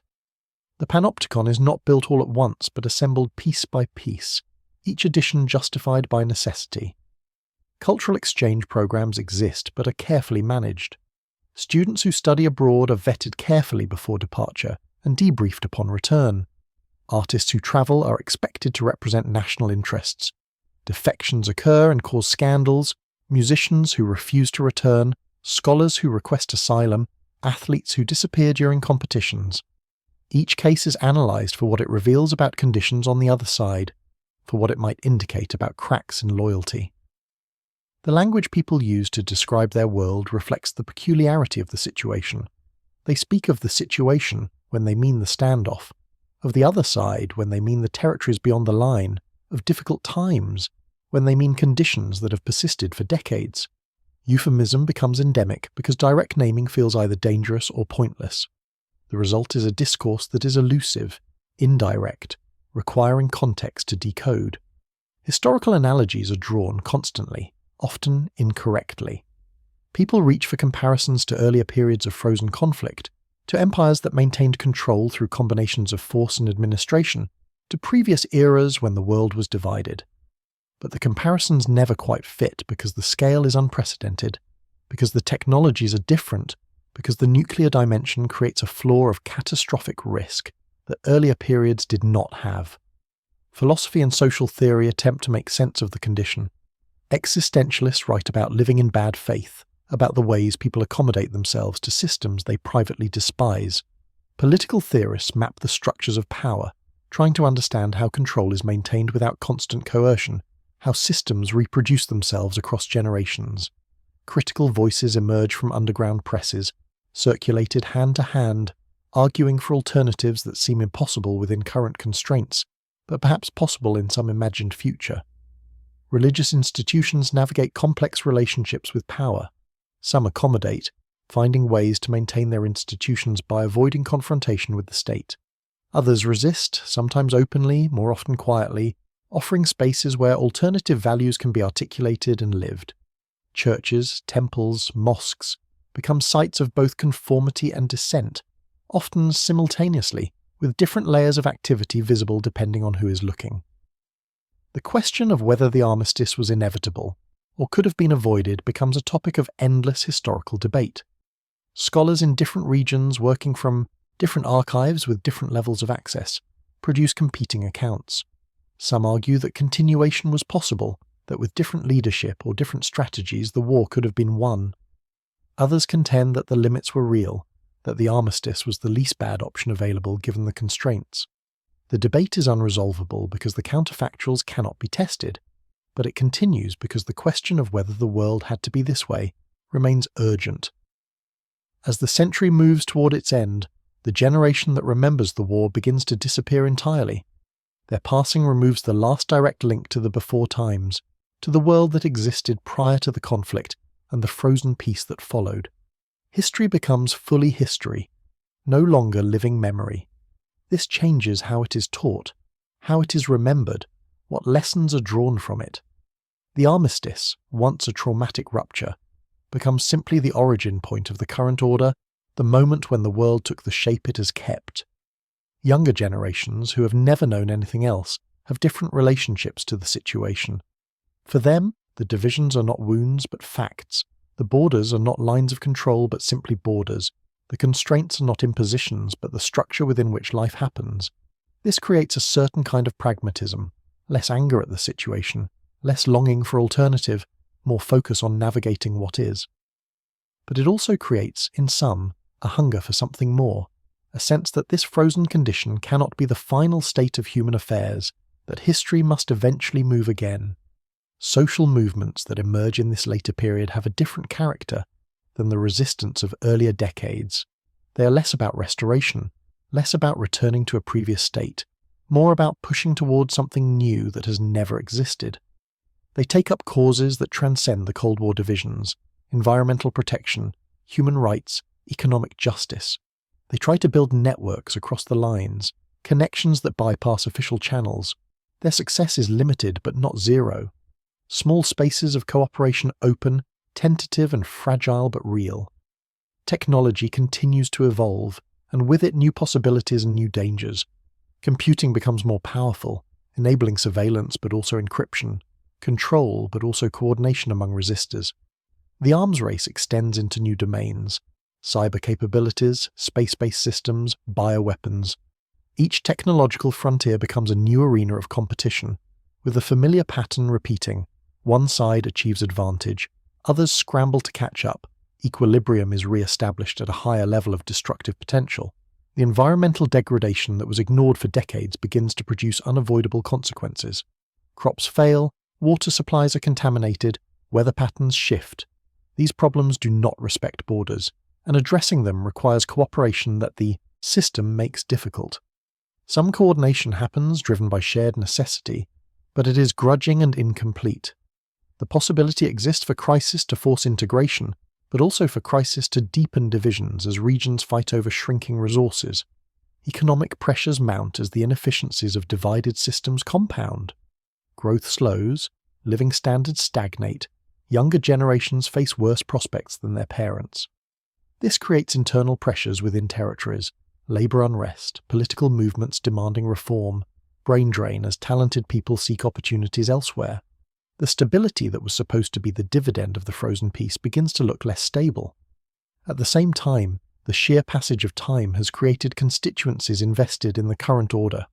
Industries have grown up around defence production, bureaucracies have expanded to manage the systems of control, political careers have been built on expertise in navigating the standoff. Change, even change that might be beneficial in aggregate, threatens specific interests that have power and will resist. The inertia of institutions becomes its own force, making transformation difficult even when it is desired. Late in the century, events in one region begin to shift the calculus. Perhaps economic collapse in a controlled territory creates an opening. Perhaps a new generation of leaders emerges with different priorities. Perhaps a near-miss nuclear incident frightens everyone into reconsidering the sustainability of the status quo. The details vary depending on where you look, but a sense grows that the frozen peace cannot persist indefinitely, that something will have to give. The final decades of the century are marked by this tension between inertia and incipient change. The old structures remain in place, but cracks appear. Protests break out and are suppressed, but they leave traces. Unofficial publications multiply despite crackdowns. Cross-border contacts increase despite monitoring. The system maintains itself, but maintaining itself requires ever more effort, more resources, more attention to threats that come from within as well as from without. And yet, as the century closes, the fundamental fact remains. The world is still divided by lines that were drawn when the fighting stopped decades ago. The armistice has not resolved into a real peace, but neither has it collapsed back into war. The standoff continues, transformed by time but not transcended, a permanent condition that 3 generations have now lived within. The question of what comes next remains open, hanging over everything like the rain that falls steadily on this black screen, neither beginning nor ending, simply continuing, an atmospheric condition that has become the medium through which all life proceeds. The next story is about to begin. Please relax and enjoy. There is a moment in history that never quite arrived, a collapse that almost happened but didn't, a thread that held when it might have snapped. This is not about great battles won or lost, nor about emperors who suddenly became wise. It's about something quieter, the decision to pay soldiers on time, to keep a harbour dredged, to settle a tax dispute before it turned into a rebellion. Imagine the Western Roman Empire in the 5th century, teetering but not falling, its administrative machinery grinding and complaining but still turning. The question is simple: what changes if the roof stays on? The empire does not need to become perfect. It does not need visionary leadership or miraculous reforms. It needs only to avoid the worst of its cascading failures happening all at once. Picture a succession system that stabilizes, not because emperors become saints, but because the army and the Senate find a way to agree on who leads without tearing apart 3 provinces in the process. Picture border defences that receive their pay reliably enough that soldiers stop looking for warlords to follow instead.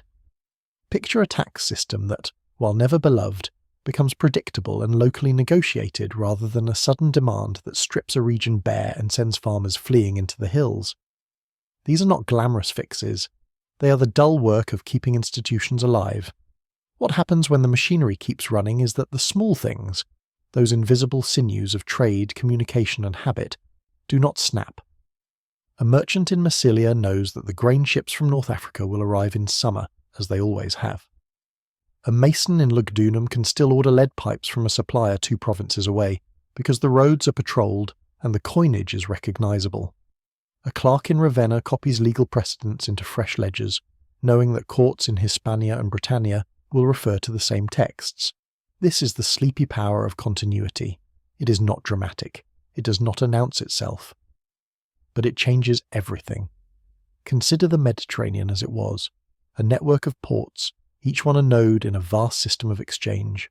Wheat, olive oil, wine, pottery, textiles, metals, slaves, spices and ideas moved across water with a regularity that made the sea less a barrier than a highway. When the Western Empire began to fracture, that network frayed. Ports silted up because no one dredged them. Pirates returned because no one patrolled. Cities that depended on imported grain began to starve or shrink. Craftsmen who relied on distant materials found their supply chains broken. In our altered history, these breakdowns are delayed or prevented. The state remains organised enough to maintain harbour infrastructure, to keep piracy suppressed, and to ensure that ships can move without being shaken down by a dozen petty warlords along the coast. This steadiness in trade creates a feedback loop. When merchants know their goods will arrive, they invest more. When cities can rely on food, they grow instead of contracting. When coinage remains stable, people trust it, and markets expand rather than retreat into barter. The ancient world ran on credit and contracts as much as on coins, and both required a background of enforceable law and predictable behaviour. If the Western state survives, so does that background. A baker in Burdigala can borrow money to expand his shop because the lender believes the debt will be enforceable in court. A shipbuilder in Londinium can accept payment in promissory notes because he trusts the currency and the legal system behind it. These are not revolutionary changes. They are the accumulation of small confidences, repeated across thousands of transactions every day. The survival of the state also means the survival of standards. Weights and measures do not fragment into local variants as quickly. A pound in Gaul is still a pound in Italia. A contract written in one province is still intelligible in another. Shipping schedules, once established, become habits. Repair networks for roads and bridges do not vanish, but are maintained by a continuous bureaucracy. When a bridge washes out, there is still a regional official whose job it is to see it rebuilt, and still a tax base to pay for it. The empire was never efficient, but it was persistent. That persistence, extended, becomes a kind of miracle. Christianity, meanwhile, continues its spread, but in this world it grows alongside a functioning state rather than into the vacuum left by collapse. The relationship between church and empire was always complex, full of tension and negotiation, but it was also symbiotic. Bishops became civic leaders in part because civic leaders disappeared. In a world where the Western state endures, bishops still rise in influence, but they do so as partners in governance rather than replacements. The Church provides what it always did: charity, education, moral authority, and a network that crosses political boundaries. The state provides what it always did: law, infrastructure, military defense, and administrative reach. This partnership reshapes both institutions. The Church becomes more integrated into the machinery of the empire, not in a way that corrupts it entirely, but in a way that makes it a pillar of public life. Bishops sit on councils that advise governors. Monasteries become centres of learning and record-keeping, their libraries growing as the state continues to fund the copying of texts. Church courts handle disputes over morals and family law, while imperial courts handle property and crime, and the two systems learn to coexist and refer cases to each other. The result is a more unified public sphere, where religious and civic identities are not opposed but layered. Doctrine still matters, of course. Theological disputes still flare. Councils still debate the nature of Christ, the role of bishops, the content of Scripture. But these disputes happen within a stable framework. Heresy is less likely to fragment entire regions because the state remains strong enough to enforce a degree of uniformity, and the church is embedded enough to negotiate rather than dictate. The Arian controversy, the Nestorian debate, the Monophysite question all still occur, but they do not shatter the empire into rival kingdoms. Instead, they become internal arguments within a system that bends but does not break. The survival of Roman legal continuity is perhaps the most profound change. Roman law was one of the empire's great achievements, a body of principles and procedures that organized everything from property disputes to inheritance, from contracts to crimes.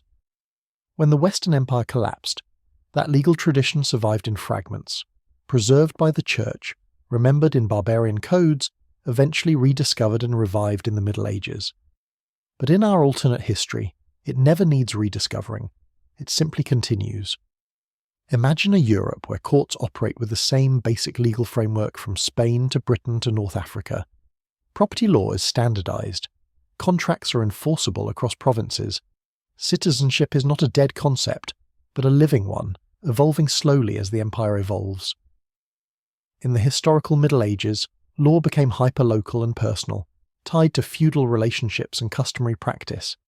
In this alternate timeline, law remains imperial and procedural, tied to documents and courts. A farmer in Gaul can appeal to the same legal principles as a merchant in Syria. A woman in Britannia can inherit property under the same rules as a woman in Italia. This legal continuity does not mean justice is perfect or equal. Roman law was full of inequalities, between citizens and non-citizens, between men and women, between free and enslaved. But it was also flexible and capable of reform. Over centuries, as the empire endures, those reforms accumulate. Citizenship expands, legal protections grow. The harsh edges are slowly filed down, not through sudden revolution, but through the steady work of jurists, legislators, and pressure from below.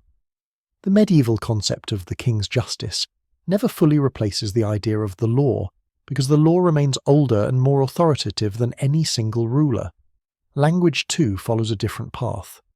Latin was always evolving, splitting into regional dialects that would become French, Spanish, Italian, Romanian, and Portuguese. But that evolution was accelerated by the collapse of schools, the fragmentation of administration, and the isolation of regions. In a world where the Western state survives, Latin changes more slowly.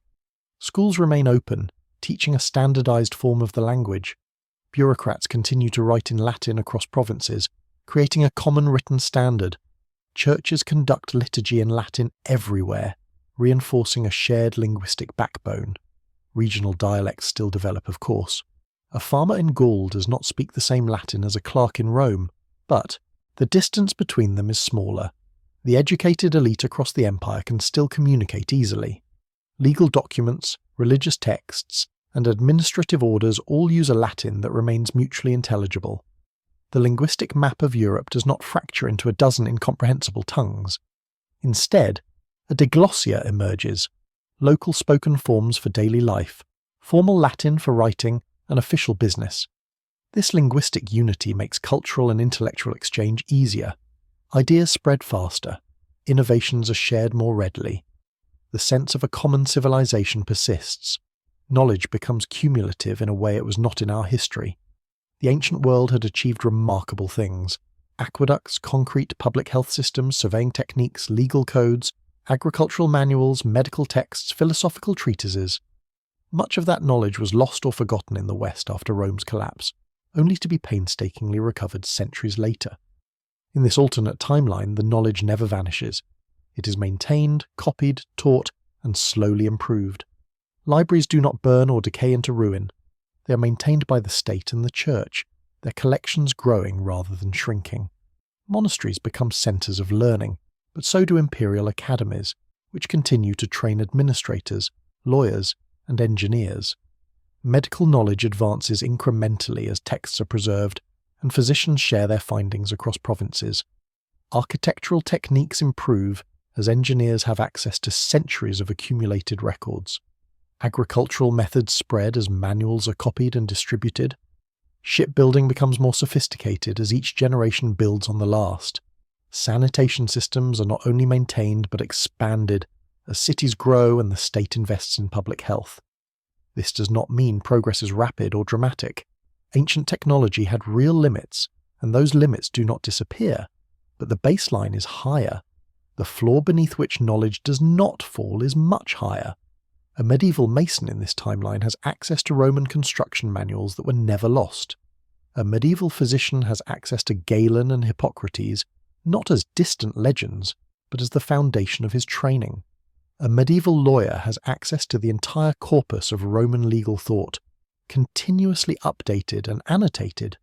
The result is a civilization that does not need a renaissance to rediscover its past, because it never fully lost it. The political structure of this enduring empire evolves, but it does not remain static. The centralized autocracy of the late Roman Empire was always fragile, dependent on the personality of the emperor and the loyalty of the army. In a world where the state survives, it must adapt. Over centuries, a kind of imperial federation emerges. Provinces gain more autonomy, managing their own affairs while acknowledging the emperor's authority. Regional assemblies grow in power, negotiating taxes and laws with the centre.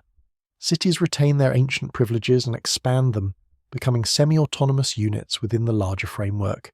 This is not a smooth or peaceful process. There are rebellions, civil wars, and power struggles, but they are different from the wars that followed Rome's collapse. They are fights within a system, not fights to replace the system entirely. A rebellious governor in Gaul is not trying to become an independent king, but to renegotiate his relationship with the emperor. A powerful general in Hispania is not carving out a new kingdom, but maneuvering for influence within the imperial hierarchy. The conflicts are political rather than civilizational. They are about power and resources, not about erasing the past and starting over. The result is a Europe that, by the year 1000, looks very different from ours. There is still an emperor in Ravenna or Rome, acknowledged from Britannia to North Africa. Beneath him, provinces have wide latitude to govern themselves, but they share a common legal system, a common currency, and a common administrative language. Cities are larger and more prosperous, connected by roads and sea routes that have never fallen into disrepair. Trade is vigorous, not only within the empire but beyond it, as Roman merchants reach into the Baltic, down the African coast, and across the Indian Ocean. The church is powerful, but it's one institution among others, not the sole inheritor of Roman authority. This alternate Europe is not a utopia. It has poverty, inequality, slavery and oppression. It has wars, famines, and plagues. But it is more connected, more literate, more legally ordered, and more institutionally stable. The medieval period, as we know it, does not quite exist. There is no dark age because the lights never fully went out. There is no sudden revival of learning because learning never collapsed. There is no feudalism in the same form because centralized authority never disappeared entirely. Instead, there is a long, slow evolution, a civilization that changes but does not break, that reforms but does not restart. Imagine walking through a city in this world. The streets are paved, as they have been for centuries. The aqueduct still brings clean water from the hills. The forum is still the centre of public life, where merchants haggle, lawyers argue, and officials post notices. The basilica, where the bishop preaches, is built in a style that blends Roman and Christian elements, with mosaics depicting saints alongside classical motifs. The courthouse operates under laws that stretch back 1,000 years, updated and annotated by generations of jurists. The harbour is busy with ships from Alexandria, Carthage and Constantinople, their cargoes inventoried by clerks using forms that their ancestors would recognise. This is not a frozen world. Fashion changes, architecture evolves, new technologies appear, better ploughs, new crops, innovations in metalworking. But the changes are built on a foundation that was never shattered. The sense of continuity is palpable. A citizen of this alternate 10th century could visit a library and read documents from the 5th century, written in a Latin that is still comprehensible. He could visit a court and see legal arguments made using precedents from centuries earlier. He could travel across the empire and find the same coinage, the same weights and measures, the same basic legal rights. The intellectual life of this empire is richer and more continuous. Philosophers still debate Plato and Aristotle, but they do so in an unbroken tradition that includes the Church Fathers, the late Roman commentators, and the medieval scholars who followed. Mathematicians build on Euclid and Archimedes without needing to rediscover them through Arabic translations. Engineers study Vitruvius not as a recovered treasure, but as a standard textbook. The scientific method, such as it exists in this pre-modern world, is more systematic because the institutions that support scholarship, universities, academies, libraries, are older and more stable. Medicine advances more steadily. The medical schools of Alexandria and Rome never closed, and their traditions continued uninterrupted. Physicians still rely on ancient authorities like Galen, but they add to that knowledge with each generation. Dissection is still controversial, limited by religious and cultural taboos, but it happens more often than in our timeline because institutional support exists. Hospitals, originally founded by the Church, expand with state funding. Public health measures, quarantines, sanitation laws, clean water supplies are maintained and improved. The Great Plagues still come because the biological realities have not changed, but responses are more organised and less catastrophic. Agriculture benefits from continuity as well. Roman agricultural manuals like those of Columella and Varro remain standard references. Estates are managed with long-term planning, crop rotation is understood and practiced, and innovation spread through a network of landowners and administrators who can read and correspond. The medieval agricultural revolution, the heavy plough, the three-field system, the horse collar, still happens, but it happens within a framework of existing knowledge. Farmers are not starting from scratch but improving on methods that were never entirely lost. Trade routes extend further and more reliably. The Silk Road remains active, but now Roman merchants are organised and protected by a state that negotiates treaties and enforces contracts. The Indian Ocean trade is dominated by Roman and Persian merchants, their ships larger and better built because shipbuilding techniques have been preserved and refined. The Baltic trade brings amber and furs into the empire, exchanged for wine, oil, and manufactured goods. The African trade brings gold, ivory and slaves north, while Roman glassware, pottery, and textiles flow south. The economy is more monetized and more integrated, with banking and credit systems that span continents. This economic vitality feeds back into the state. Tax revenues are higher because the economy is more productive. The state can afford to maintain its roads, its aqueducts, its fortifications. It can fund schools and libraries. It can pay its soldiers and sailors. It can invest in infrastructure projects, new harbours, new bridges, new public buildings. The state is not universally loved, and taxes are still resented, but the benefits of the state are visible and tangible. People grumble about taxes, but they also appreciate the roads, the courts, the peace, and the order. The military evolves as well. The late Roman army was a mixture of professional soldiers, barbarian federati, and local militias. In this alternate timeline, the army remains a professional force, paid and equipped by the state. It still recruits heavily from the provinces, including from beyond the borders, but those recruits are integrated into a Roman military tradition. They learn Latin, they swear oaths to the emperor, they adopt Roman tactics and equipment. The result is an army that is effective, loyal, and sustainable. Border defences remain strong, and while there are still invasions and raids, they are repelled or absorbed rather than overwhelming the empire. The relationship with the barbarian peoples beyond the borders is different as well. In our history, the collapse of the Western Empire led to the creation of successor kingdoms ruled by Germanic peoples, Franks, Visigoths, Ostrogoths, Vandals, Lombards. In this timeline, those peoples still migrate and settle within the empire, but they do so under Roman authority. They become provinces, not independent kingdoms. They adopt Roman law, Roman language, and Roman Christianity. Their leaders are made governors or generals within the imperial system. The cultural exchange is still profound, but it happens within a surviving political framework. The result is a more gradual blending, a synthesis rather than a replacement. The influence of the Eastern Roman Empire, what we call Byzantium, is also different. In our history, the East and West drifted apart, divided by language, theology, and politics. In this alternate timeline, with the West surviving, the division is less pronounced. The two halves of the empire remain distinct but connected, united by trade, law, and a common Christian identity. There are still theological disputes, over icons, over the nature of Christ, over the authority of the Pope versus the Patriarch, but these disputes do not lead to permanent schism. The Church remains more unified, and the empire, though vast and diverse, retains a sense of being a single civilization.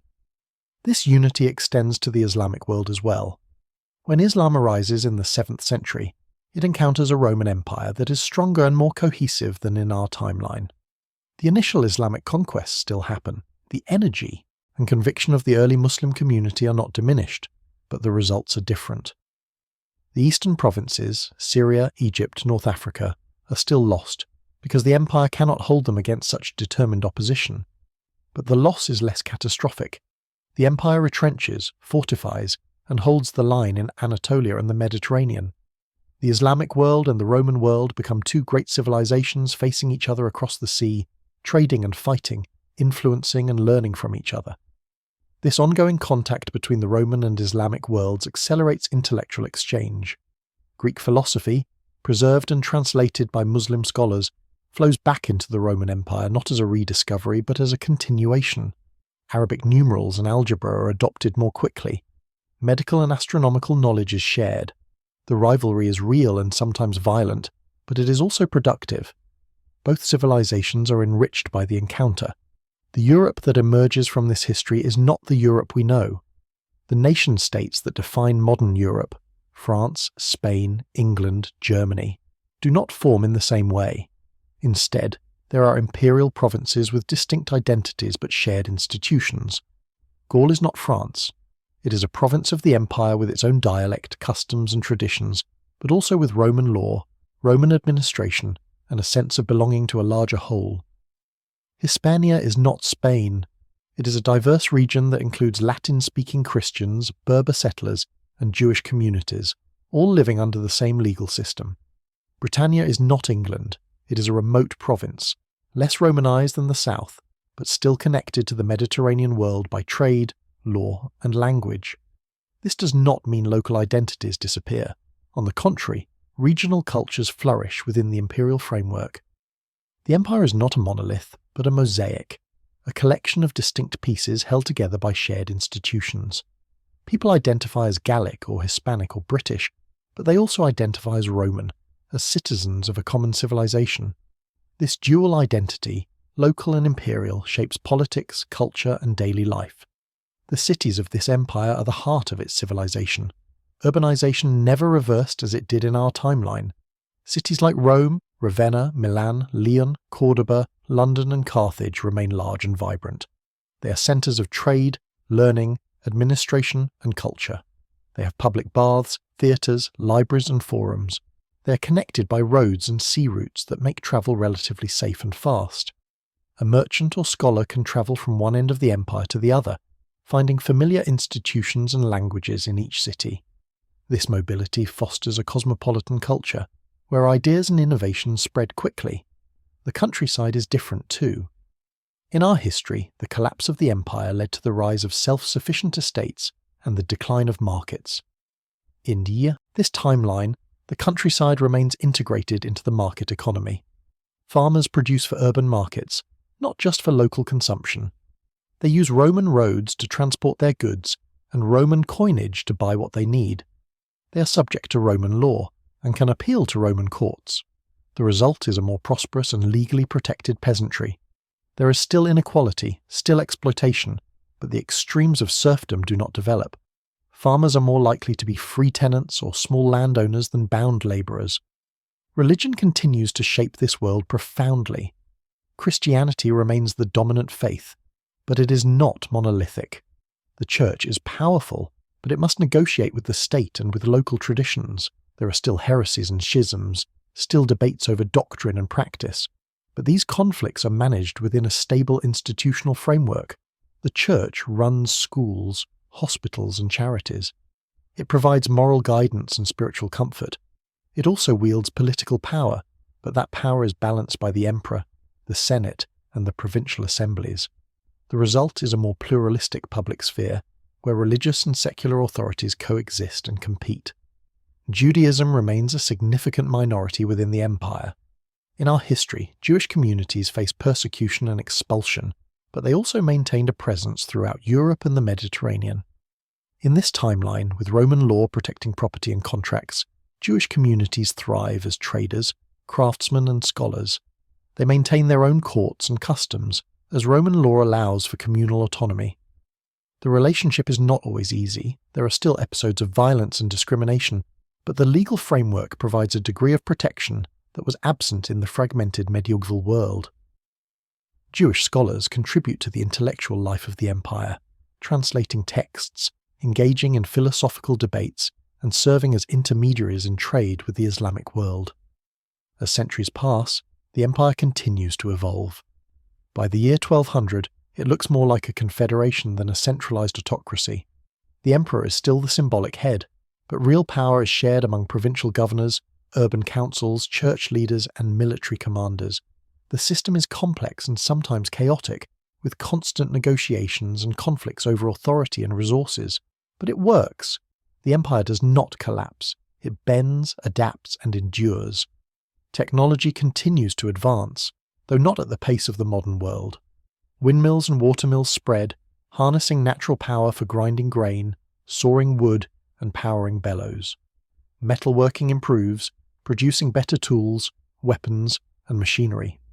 Printing does not arrive as early as in our timeline, but manuscript production is highly organized, with scriptoria in monasteries and state-run workshops producing standardized texts.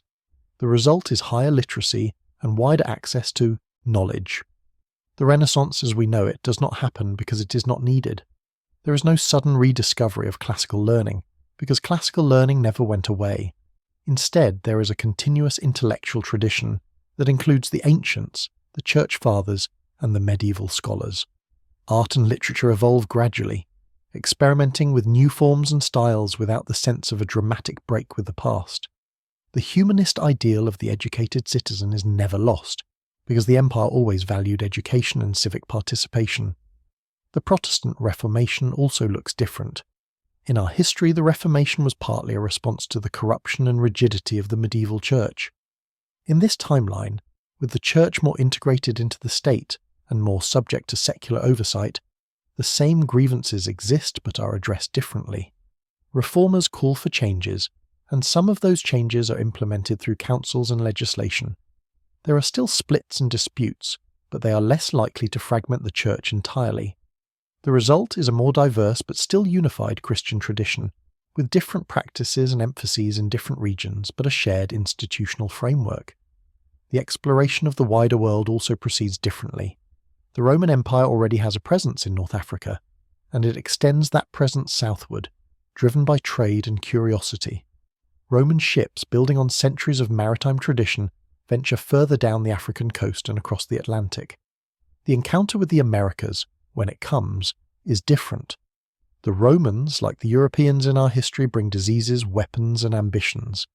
But they also bring a more developed legal system, a more bureaucratic approach to colonization, and a more diverse population.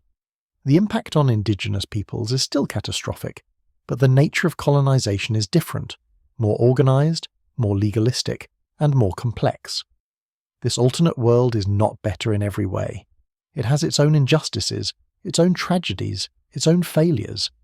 Slavery persists longer in some forms, because the Roman economy relied on it, and because the legal framework that protects property also protects the ownership of people.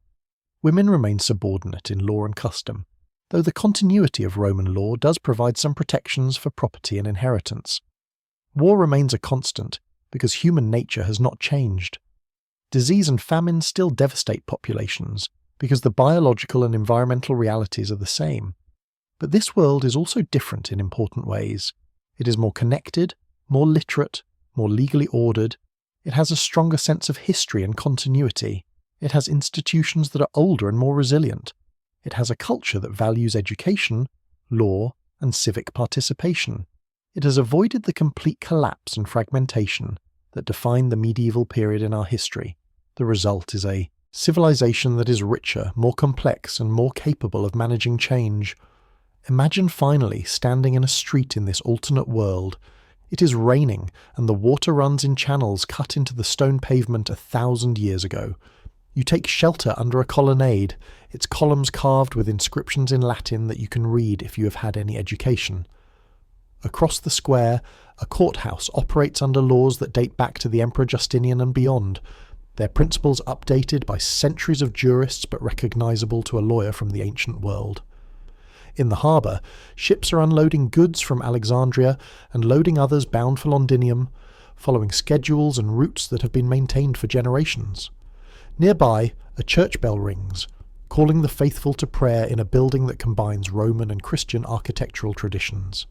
This is a world where the thread never broke, where the institutions, habits and knowledge of the ancient world were passed down, adapted and built upon, where the medieval period was not a dark age but a long, slow transformation, where modernity arrived not through a sudden rediscovery of the past, but through a continuous evolution from it. It is not our world. It is a thought experiment, a what-if, a glimpse of how much difference continuity makes. History is not a single explosion, but a chain of small decisions, and sometimes keeping the roof from caving in is enough to change everything. The next story is about to begin. Please relax and enjoy.